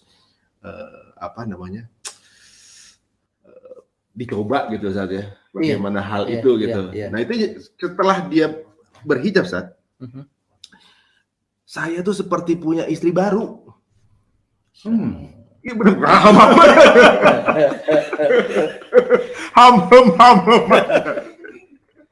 Maksudnya orang yang berbeda. Berbeda gitu kan. Sebuah sensasi yang berbeda gitu maksudnya.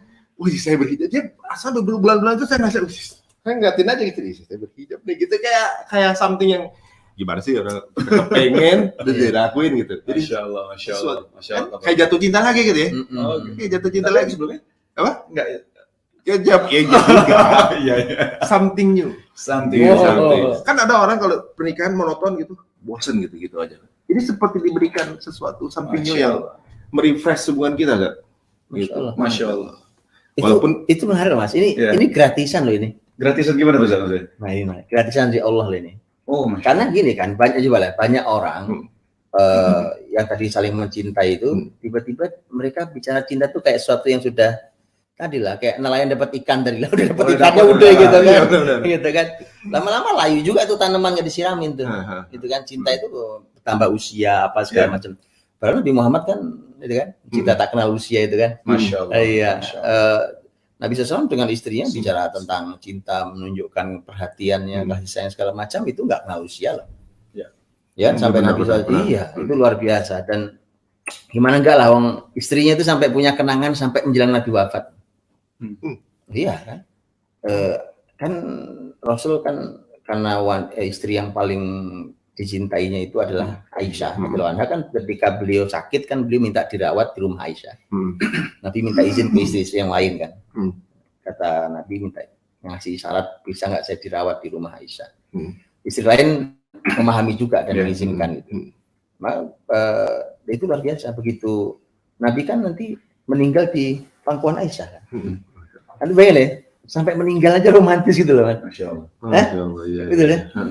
Gini Mas saya, coba deh, mana yang lebih indah, meninggal di pangkuan istrinya atau meninggal di ICU dengan semua alat? Allah. Oh iya. Beda kan, beda banget kan.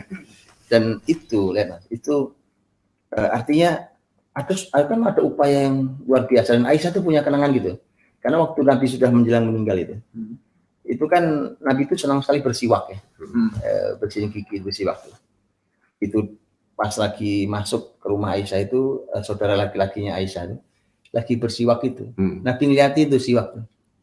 Maka Aisyah tahu Nabi pengen siwaknya, dipotong dua tuh, siwaknya itu dipotong dua, terus dibersihkan, terus dikasih ke Nabi.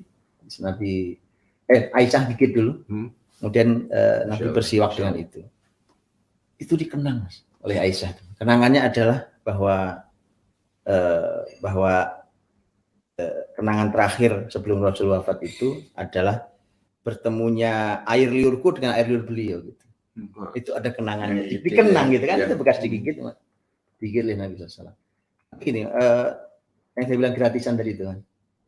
Allah memberikan momentum untuk ke Mas Ari itu. Kan umpamanya kalau Mas Ari mencintai istrinya yang dulu, yang pertama dulu kenal ya, di dunia entah berantah itu, ini kan. Itu kan jaga cinta yang untuk sekian lama itu nggak mudah, nggak mudah. Belum lagi kalau ada aral melintang menghalangi cinta kita itu nggak mudah. Allah berikan sebuah momentum itu namanya hijrah tadi itu. Jeger gitu, begitu istri jilbaban, Mas Ari kayak ini wanita baru yang saya kenal gitu. Ada cinta baru. Gratisan itu gratisan tuh Mas Ari nggak perlu istilahnya nggak perlu jagainnya ngasih hadiah, ngucapin apa, perhatian, kasih plastik gitu. Gitu ya. Dengan kemudian jepret. Makanya menarik bahwa ini menarik tentang hijrah itu. Penting kita menjadikan dan memaknai hijrah sebagai cinta baru. Masya Allah. Cinta baru. Cinta baru itu namanya hijrah. Kadang-kadang udah lama itu orang tuh hambar, bosan. Itu perasaan itu kan Allah yang punya gitu kan? Itu dia. Terus kita dikasih bonus. Wah, gratisan itu. Gratisan itu. Benar kan? Waduh. Jadi berarti kita sekarang biar masuk sini. Nah, ini juga nggak kalah. Tadi Mas ceritanya kayaknya menarik gitu. Benar ini. Kalau gimana kan? Soalnya istrinya beliau saya tahu juga orangnya juga termasuk yang apa? Kalau ini begini dong, ini begini sama juga gitu kan. Nah, apalagi Wisnu dulu kalau ngomongin ngegasan dia juga sih sebenarnya. Nah, gimana tuh dulu? Ya, kita dengerin ya kan. Ya, jadi sebenarnya ketika waktu itu mulainya sebelum nikah, Sat. Jadi sebelum nikah tuh udah mulai proses untuk belajar, Sat. Udah mulai tertarik untuk belajar terus. Nah, ketika belajar, lucu karena ini apa nih, Sat ya? Bukan memang kan anak tuh pacaran sama istri kan. Terus ngobrol sama waktu itu sama Ustadz Fatih yang ngobrol kan, ngobrol. Ustadz, Ana gimana ya posisi seperti ini? Ya, antum namanya apa? pacaran Ustaz. Oh, terus gimana ya Ustaz gitu? Ya nggak boleh kalau pacaran di dalam Islam, nggak ada gitu kan. Jadi solusinya ya ditinggalkan atau nikahi gitu. Gitu Ustaz. Iya. Langsung waktu itu saya bilang sama istri, saya bilang kita kayaknya itu waktu pas istri lagi di London malah Ustaz. Jadi istri pernah short course di London. Terus lagi sana, aneh ngomong kayak gitu. Kayaknya nanti waktu kamu pulang kita jangan ketemu dulu ya, gitu kan? Kenapa? Ya nggak usah ketemu kali ya sebelum kita nikah. Saya bilang kayak gitu, Ustaz. Jadi kejadian akhirnya saya ngajak dia nikah memang kan. Nah, habis itu dia bilang, kamu kenapa kamu? Siapa ada cowok lain? Ada kayak gitu. Ini nggak usah ketemu dulu deh. Wah bilang, udah mulai aneh-aneh gitu kan. Maksudnya ini kenapa ya Wisnu ya? Benar-benar saya nggak mau ketemu Ustaz sebelum maksudnya nikah baru ketemu gitu kan. Dan tapi memang ya namanya godaan ya. Tetap aja bisa ketemu gitu loh. Tetap aja bisa ketemu. Dan mulai belajar, awal belajar tuh memang sebelum nikah Ustaz. Nah setelah nikah, saya itu ada niat jadi memperdalam ilmu lebih dalam lagi Ustaz. Tapi memang faktor anak sih Ustaz. Ya, memang nggak bisa dipungkiri. Faktor anak. Karena waktu nikah sama Shiren kosong sebulan. Nah, alhamdulillah atas izin Allah, isi di bulan kedua. Wah, saya sujud syukur kan, karena memang saya menantikan anak banget kan, Ustaz. Tapi saya habis itu berpikir, waduh, anak saya ini harus punya bapak yang punya ilmu. Di situ langsung saya mencoba untuk belajar lebih dalam lagi. Memang faktor anak besar banget, karena saya nggak mau, karena kan saya baca yang kisah Umar, kan, orang tua itu bisa durhaka juga, pada anaknya ya, pada anaknya, bukan cuma anaknya durhaka, bukan cuma anak, ternyata orang tua juga bisa durhaka salah satunya karena nggak mengajarkan Al-Quran pada anaknya. Itu dalam buat saya, ya Allah, jangan sampai saya jadi orang tua yang durhaka. Itu saya mencoba untuk belajar, memang pelan-pelan, tapi alhamdulillah ketika belajar makin dalam, mulai ada sedikit gesekan sama istri Zat. Di situ ketika belajar lebih dalam lagi, disitulah istri juga belum berhijab kan? Yeah. Ada satu poin yang menurut saya dalam banget ketika istri ngomong, saya nggak menikahi Teguh Wisnu yang seperti ini. Wah itu dalam buat saya Zat. Itu satu nih orang lain, bukan Teguh Wisnu ya? Iya, dibilang aku nggak nikah Teguh Wisnu yang kayak gini deh dulu. Tegurian kali ini. Ini lagi serius sih. Ini kalau lagi ada yang naik, tiba-tiba lagi pencatan lagi ke bawah. Tadi udah ini tuh, adegannya udah mau klimaks itu. Udah siap-siap ini ya. Ya Allah, kita lanjut nggak sih? Lanjut. Ya udah, akhirnya setelah itu. Tapi pas lagi ngomong gitu gimana perasaan tuh? Wah, deg juga, karena apa? Sama saat anak waktu awal-awal juga sama kayak Mas Ari juga awal-awal waktu belum belajar, tapi lebih ini lagi saat anak tuh memang benar-benar ini salah, ini nggak boleh, ini gini-gitu, jadi langsung apa sih kamu dikit-dikit nggak boleh, kenapa sih? Memang nggak boleh, dalam Islam nggak boleh. Saya ngomongnya juga, apalagi karakternya juga karakter orang aja sebenarnya. Ngomong biasa dibilang marah gitu. Marah biasa, kalau marah ya biasa aja. Kamu coba marah, ini ngomong biasa, itu marah, ini nggak marah. Saya ketawa. Jadi ya gitulah ya. Cuman akhirnya ketemu sama seorang ustadz, dan ustadz bilang, Ustadz, ini kayaknya Ana sangat butuh masukan karena istri sampai ngomong kayak gini, kaget melihat Ana seperti ini. Lalu ustadz cuma hanya mengeluarkan kata-kata seperti ini. Bang, antum berapa lama hijrah? Berapa lama belajar untuk berhijrah? Nggak sebentar sih, Ustaz. Ada setahun lebih, ada lah Ustaz, gitu kan. Nah, antum aja perlu tahunan kan untuk belajar lebih dalam lagi. Masa istri antum harapkan besok udah berhijrah? Nggak mungkin kan? Wah iya benar Ustaz ya. Terus cobalah sikap lebih lembut.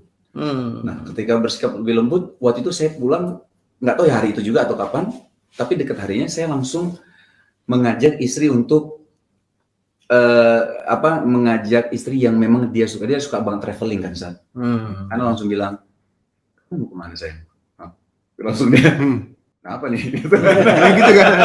Kenapa nih? Kayak ada maunya nih. Langsung, kenapa nih? Gitu. Enggak, aku pengen ngajak kamu aja pergi. Saya emang nggak suka jalan-jalan saat saya.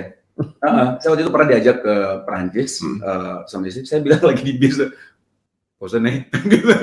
Emang nggak suka traveling. Saya dulu emang otaknya kerja aja gitu. Nggak mau udah traveling tuh seminggu tuh kayaknya udah lama banget gitu kan. Makanya dia kaget gitu kan. Kamu kenapa gitu? Enggak, pengen ngajak kamu aja. Ngajak aku gitu. Kayaknya selama ini aku selalu deh. Jangan patahin lagi. Kamu tunggu istri yang beda lagi. Keluar kamu. Ini siapa lagi di dalamnya? Ini kayak sinetron jadi. Kamu siapa?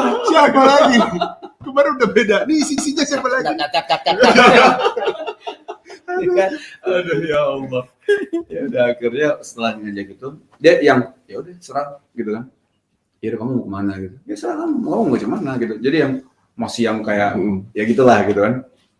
Cuman dalam hati nggak tahu ya anak tuh memang selalu berpikir laki-laki seorang pemimpin nggak boleh nih diginiin seorang sama istri gitu. Ada perasaan-perasaan gitu cuma harus tahan sabar ya Allah gitu kan. Oke, ingat kata-kata Ustadz bahwa harus lembut, harus penuh kelembutan. Akhirnya udah alhamdulillah mencoba untuk dengan kelembutan dan segala macam. Dan banyak ada beberapa kejadian sih, ada beberapa kejadian sehingga membuat akhirnya Shiren menerima dan dia bilang ada satu poin sih memang ada beberapa kejadian dan akhirnya satu poin itu dia ngomong, kamu sekarang berubah ya? Berubah lagi ya? Berapa kali berubah. Udah berapa kali nih? Udah jadi Power Rangers ini. Cuma dia intinya waktu di situ dia bilang kamu udah berubah sekarang, kamu lebih lembut sama aku dan bla bla bla segala macam. Cuman nggak sampai di situ.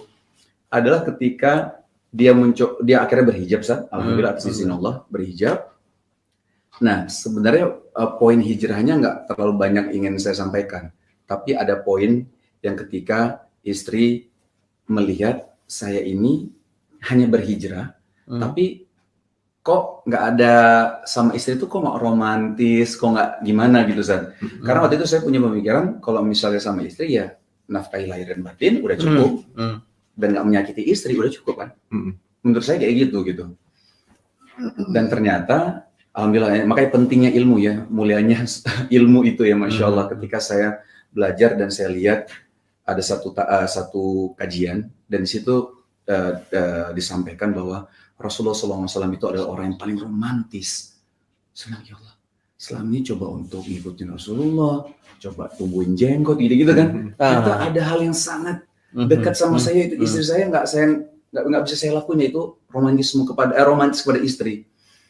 Dan pada saat itu saya langsung datang ke istri dan saya sampaikan, saya minta maaf dan jujur saya waktu itu nangis. Nangisnya tuh benar-benar saya bilang, aduh aku minta maaf selama ini aku kira bla bla bla segala macam. Cuman poinnya adalah maafin aku ya, aku nggak romantis sama kamu gitu. Dan istri cuma bilang, iya saya nggak apa-apa. Aku cuma butuh perhatian kamu. Aduh, itu kayak berarti bukan perhatian selama ini gitu kan. Ya udah, akhirnya ternyata Masya Allah. Maksudnya ini kita kan ngomong hijrah antara hijrah dan cinta. Gitu. Maksudnya, nah cinta ini ternyata ketika kita belajar, kita semakin cinta sama istri kita. Ada beberapa ilmu-ilmu yang membuat saya pikir, wah ya Allah Islam tuh memang ya, Islam lengkap. Semua kita diajarin di sini. Buat apa cari ilmu yang lain, ini udah lengkap semuanya gitu loh. Betul. Sampai ilmu kepada sama istri, pernikahan itu udah ada semua. Contohnya udah ada Nabi Muhammad SAW. Bagaimana Nabi Muhammad begitu romantis pada istrinya. Naik ke unta aja disuruh udah injek pahanya untuk naik gitu kan. Saya buka pintu pada istri aja ke mobil aja gengsi dulu Ustaz. Gitu ya. Oh diledekin teman-teman. Babunya. Gak laki-laki ya? Iya gak laki-laki loh babunya gitu. Akhirnya itu terpatahkan ketika tahu romantisnya seorang Rasulullah SAW berhenti. Itu benar nggak saya menghentikan pasukan perang hanya untuk mencarikan kalung? Oh iya. Menghentikan perang Ji. Bukan menghentikan perang, menghentikan pasukan perang. Berhenti dulu cari kalung istri. Saya disuruh berhenti lagi naik mobil. Istri bilang, yang bapaknya enak. Udah macet udah. Suruh cari apa? Ini bukan lagi mau perang. Itu laki-laki kali ya? Laki-laki. Suruh berhenti untuk beli bapau. Nggak mau. Kenapa? Macet. Ini pasukan perang diberhentiin. cari kalungnya jatuh. Ya Allah, itu benar-benar dalam buat saya. Karena saya mencoba untuk romantis, walaupun nggak istiqomah kadang-kadang Ustaz ya. Nggak romantis terus, tiba-tiba futur lagi untuk masalah romantis ini gitu, futur lagi. Istri bilang lagi. Itu ada pelajaran mahal loh. Apa tuh Ustaz? Yang berhentikan pasukan tuh. Gimana tuh? Boleh Ustaz? Enggak, ini saya tambahin dikit. Ini karena pelajarannya mahal banget tentang cinta itu ya. Itu kan memang ini ya. Pasukan diberhentikan Nabi. Iya. Tadinya sebenarnya mau segera berangkat, Aisyah ngeluh kalungnya hilang. Coba pikirin tuh. Itu kan mau perang tuh. Ngapain juga dia pakai kalung lah, berhias lah. Pesannya apa buat kita tuh? Tentang wanita itu kan. Malah dalam riwayat ada salah satu perjalanan Aisyah yang kalung hilang itu kalung Aisyah minjem dari Asma, dari saudarinya. Jadi sampai harus minjem kalung untuk berhias, mau menemani suaminya, bukan mau jalan-jalan, mau perang. Demi untuk bikin suaminya terlihat indah di mata. Makanya gitu tuh Mas, ini kita laki-laki perlu belajar tuh. Walaupun suaminya niatnya jihad, Mas. Suaminya lagi tugas kemana? Lagi kerja ke luar negeri. Kalau istri diajak, buat istri itu jalan-jalan. Ya Allah. Karena suami mau jihad, mau perang loh, mau perang bukan mau jalan-jalan. Tapi bagaikan jalan-jalan. Iya, buat wanita mah. Kalau perlu pinjam kalung ya kan. Jadi pinjam kalung, kan suami gue menang kok. Bayang nggak sih? Ya Rasulullah gitu kan. Jadi pasti menang nih kayaknya. Nah, yang mahal Mas, yang saya harus belajar, kita semua harus belajar itu adalah bagaimana Nabi itu sangat memahami hati wanita. Dan jadi bukan cuma anak-anak bucin hari ini yang ngomongin tentang Nabi itu ahli sekali. Coba tadi contohnya, sampai Nabi harus, yaudah pasukan jangan bergerak dulu, cari dulu kalungnya Aisyah. Bayangin loh, dia berusaha sekuat tenaga untuk sampai pakai kalung, terus sekarang kalungnya jatuh hilang. Itu penting jadinya. Berarti kan penting banget. Ya. Buat Nabi nggak penting, buat pasukan apalagi ya kan. Makanya waktu nunggu nyari kalung tuh, Nabi ketiduran. Itu kisah lengkap itu. Nabi ketiduran, tidur di pangkuan Aisyah tuh. Mungkin lelah kali itu tidur pangkuan Aisyah. Abu Bakar bapaknya Aisyah kan datang. Karena lihat Rasul lagi tidur tuh nggak berani ngomong keras. Cuma ini di apa tuh bagian belakang Aisyah itu ditusuk bapaknya. Gara-gara kamu nih, pasukan penting. Jadi berarti dia memanjakan istrinya banget Rasulullah. Iya, coba bayangkan gitu ya. Harus belajar gitu. Tentang cinta harus belajar mas itu. Jadi sampai sang ayah sendiri kan nggak nyaman itu. Ini pasukan besar ini gara-gara kamu, cuma urusan kalung gitu. Waduh. Itu kan saking memang Abu Bakar tahu persis Nabi itu begitu perhatian pada istrinya kan. Iya. Tadi tuh nampaknya emang harus belajar kita harus belajar semua nih kaum laki-laki untuk masalah perhatian. Karena kadang-kadang gitu mas, kadang-kadang urusan buat laki-laki sepele banget lah itu. Iya. Bakpo contohnya. Itu. Kan? Ini pasukan perang berhenti. Ini gara-gara macet. Tapi andai istri-istri ini dengar cerita ini, itu tambah sama Rasulullah tambah gimana gitu. Makanya tadi anak bilang gitu, maksudnya gini, ketika futur yang nggak istiqomah kan romantisnya Ustaz, ya kan nggak istiqomah nih, tiba-tiba yang kamu nggak mau nonton lagi itu kajian yang romantis itu, udah boleh gitu, soalnya udah nggak romantis. Jadi ada namanya futur romantis. Ini yang pernah kejadian itu yang nggak penting bagi kita, tapi penting buat dia. Oh sangat. Contohnya mau pengajian baju nge-matching aja nggak jadi jalan. Makanya saya, oke matching dulu, saya tungguin gitu kan. Itu berarti penting, soalnya penting. Iya. Buat kita mungkin nggak penting, buat istri penting. Tapi belajar penting juga. Nanti mau tak sampein juga nih sama Shiren. Apa tadi yang kemanapun suami ajak itu jalan-jalan. Bahasanya yang makan bakso yuk, itu jalan-jalan. Gitu Ustaz ya? Jalan-jalan. Masya Allah. Ini perang loh Ji. Antum nih, antum kan nggak seneng jalan-jalan tuh. Iya Ustaz. Ya kan kemana kan kerja. Kalau istri ikut itu buat istri mah jalan-jalan. Nanti mau serius kerja sampai mikir gitu kan. Berarti sama kayak anak saja. Gimana tuh anak? Anak juga kalau kita ajak kita kerja di mana dia jalan-jalan. Oh. Itu makanya itu Islam tuh sampai ngajari tentang bagaimana kan memahami hati. Memahami. Itu kan nggak mudah ya. Yang mudah gitu. Jadi makanya itu luar biasa dan tadi contohnya banyak urusan makanan tuh. Makanan kadang-kadang buat laki-laki kayak kita ini kan sepele kali nggak ada, beli aja situ, beli aja, gitu. Udah nanti udah online aja ntar lah gitu kan. Tapi dapat hikmah juga. Besok kalau istri pergi sama kita, kalau pakai kalung yang gede, jadi jatuh ketahuan. Blenteng lah ini. Jadi kita nggak perlu berhenti apa-apa. Ini jatuh nih. Itu kalau mau jam dinding. Makanya. Masya Allah. Tapi Masya Allah, maksudnya pentingnya sebuah ilmu tuh sampai kita tuh sama istri tuh jadi saling memahami satu sama lain. Zat. Apalagi terutama Zat, yang itu nggak bisa dipungkiri adalah jadi tahu hak dan kewajiban suami dan istri gitu. Itu sangat penting ya Zat ya. Karena selama ini kan saya sama istri kan waktu belum belajar Zat, itu argumen masing-masing gitu. Enggak gini yang benar, enggak kamu coba bayangin masa kayak gini. Jadi kita argumentasi masing-masing gitu. Setelah kita tahu kan udah ada, ini udah diajarin semua kok. Nanti ini berarti ngeliat, oh iya salah aku ya. Oh iya. Jadi iya banyak itu tadi kan banyak laki-laki itu menggunakan kata kan aku pemimpinnya. Iya. Itu satu. Iya, dan kata itu nggak pernah berhasil. Iya benar. Kata itu kalau keluar dari laki-laki ke perempuan ke istrinya, saya kok melihat itu sering gagal untuk dia memasukkan atau meyakinkan istrinya. Karena justru menurut saya laki-laki sebagai pemimpin yang baik. Jadi pemimpin yang baik itu justru tidak pernah mengeluarkan kalimat itu. Oh iya. Tetapi istri bisa merasakan secara tindakan bahwa engkau memang pemimpin yang baik. Kawam ya, ya? Kawam itu. Belajar juga. Jadi nggak perlu bilang, aku kan pemimpin, nggak perlu gitu. Jadi butuh pengakuan gitu, karena nggak dianggap. Karena itu seorang pemimpin tidak mau mendeklar kalau dia seorang pemimpin gitu. Dia maksudnya, ya memang kamu pemimpin aku kalau gitu kan. Udah nurut aja maksudnya kan. Iya. Soalnya kalau kayak kita keteladanan ya seperti ya, keteladanan gitu. Kayak kita nih apalagi istri juga bekerja kan dulu kan. Iya. Istri juga bekerja. Ketika dia bilang misalnya, aku pemimpinnya. So what gitu. Bisa dari kerja sendiri. Iya. Saya alhamdulillah saat istri saya juga pinter nyari duit juga saat. Sama. Jadi uang saya umpetin di mana aja tahu.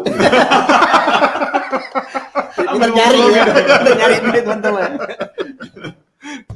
Gitu. Jadi memang ini kata ini nggak bisa jadi kartu truf. Iya benar. Iya. Enggak maksudnya apalagi ya kita nggak bisa pungkiri saat istri-istri kita ini kan maksudnya memang dulu sebelum nikah juga bisa ada income sendiri Zat. Ya kan. Jadi ya waktu nikah juga ini juga Zat, ini juga mungkin jadi mungkin bisa kita bahas sedikit waktu saya tuh dulu beberapa kali ada masalah ketika istri masih syuting Zat. Ketika syuting sinetron itu kan pulang jam 11 malam. Jam ya itu kan saya yang gendong, kadang-kadang saya gendong Adam masih kecil kan. Kamu pulang, kamu ini anak kamu gimana nangis gitu. Cuman kan jadi ya kan aku syuting gitu lah sadar. Nah cuman poinnya adalah yang tadi itu karena kita nggak ada ilmunya jadi kan yang ada kan menang-menangan gitu loh. Cuman tanpa harus ini ketika Syiran mencoba untuk mulai belajar lagi, Syiran tanpa saya suruh berhenti sendiri Zat. Jadi mirip juga ya kayak gue ya, mau pengen minta berhenti sendiri gitu. Iya berhenti. Maksudnya bukan berhenti bukan sinetron ya. Karena dia tahu bahwa waktu itu berharga banget. Apalagi anak kan peran ibu ya sedih. Peran ibu tuh begitu penting gitu loh. Yang harusnya cari nafkah kan aneh. Yang keluar cari nafkah untuk keluarga, istri ya didik anak. Berarti sama tuh ya. Agak mirip ya di mana keputusan tuh datang sendiri gitu kan. Itu makanya tadi kan laki-laki yang harus mengeluarkan kalimat aku nih pemimpin itu pemimpin gagal. Iya. Iya. Ternyata perempuan juga gitu. Begitu kamu urus anak dong. Jangan sibuk cuma sibuk bekerja gitu kan. Itu juga ternyata gagal juga kan. Jadi ibu. Bahkan tidak pernah nyuruh malah aku berhenti kerja deh. Iya. Itu ternyata bahan bakar dia untuk berani memutuskan itu. Ya. Ketemu dua kata kunci tadi. Perhatian dan doa tadi itu. Masya Allah. Doa, iya benar. Doa juga. Ya. Perhatian dan doa itu. Iya, Masya Allah ya. Benar berhenti kerja nggak kita suruh. Iya. Berhenti pas kita minta-minta nggak mau, pas kita. Sama hijab juga gitu. Saya nggak maksain nggak bukan bilang kamu awal-awal memang yang tadi saya bilang hijab nggak boleh, ini dosa segala macam. Nggak. Malah nggak masuk kan? Nggak masuk. Nggak berhasil kan? Saya diam aja. Saya cuma bilang kalau misalnya dia pakai apa namanya kalau sholat mukena. Ya Allah, istriku cantik banget ya. Saya cuma bilang kayak gitu aja, dan setiap foto saya nggak pernah upload kalau dia nggak pakai ini hijab gitu kan. Tapi ketika pakai kerudung mukena sholat, saya upload. Maksudnya saya tunjukin kalau gitu pelan-pelan. Dan saya bilang, maksudnya saya puji Shiren gitu. Kalau mungkin saya bilang kalau pakai mukena cantik banget ya, masya Allah kamu gitu.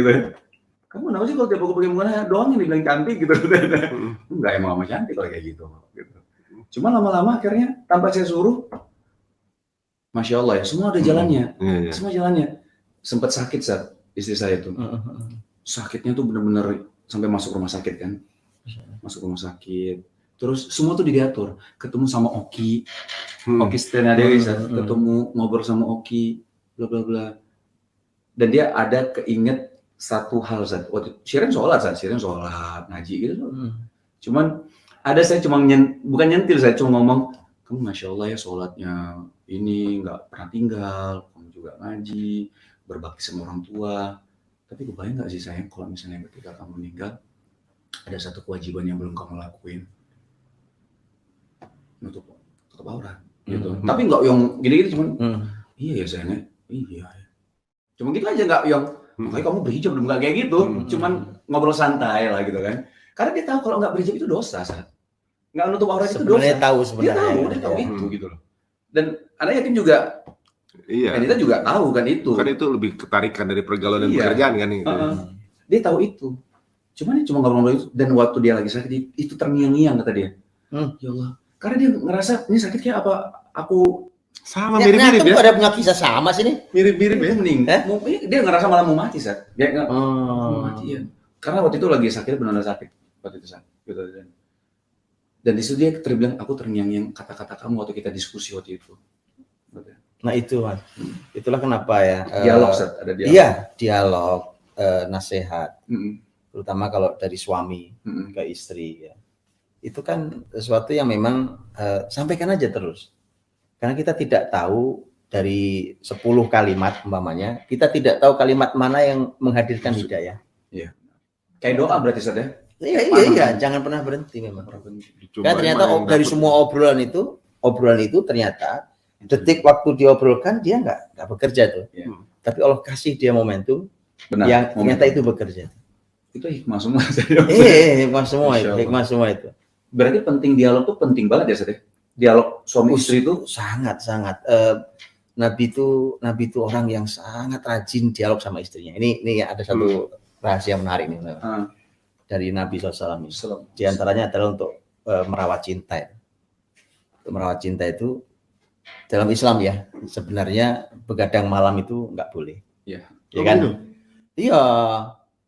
Berhenti begadang mungkin. Iya, berhenti begadang ya kan? Iya, gimana tuh? Coba ini ilmu baru nih. Iya, ini begadang malam itu sebenarnya dalam Islam nggak boleh. Waktu itu gini, Aisyah radhiyallahu anha istri Nabi itu kan punya beberapa orang ponakan, ya kan? Dan Aisyah dekat sekali. Suatu hari itu salah satu ponakannya ini nginep di rumah Aisyah, bawa temannya, kemudian habis sholat Isya tuh ngobrol. Habis sholat Isya di masjid, ngobrol gitu. Aisyah negur, dia berkata begini radhiyallahu anha, beliau mengatakan, tidak begini cara Nabi menghabiskan malam. Nabi itu tidak suka tidur sebelum Isya dan tidak suka begadang melek setelah Isya. Langsung tidur. Itu kalimat Rasul tuh. Nah, tapi ada yang menarik Mas. Jadi secara umum konsep begadang dalam Islam itu nggak ada. Ya. Tapi ternyata ada begadang yang itu dibolehkan.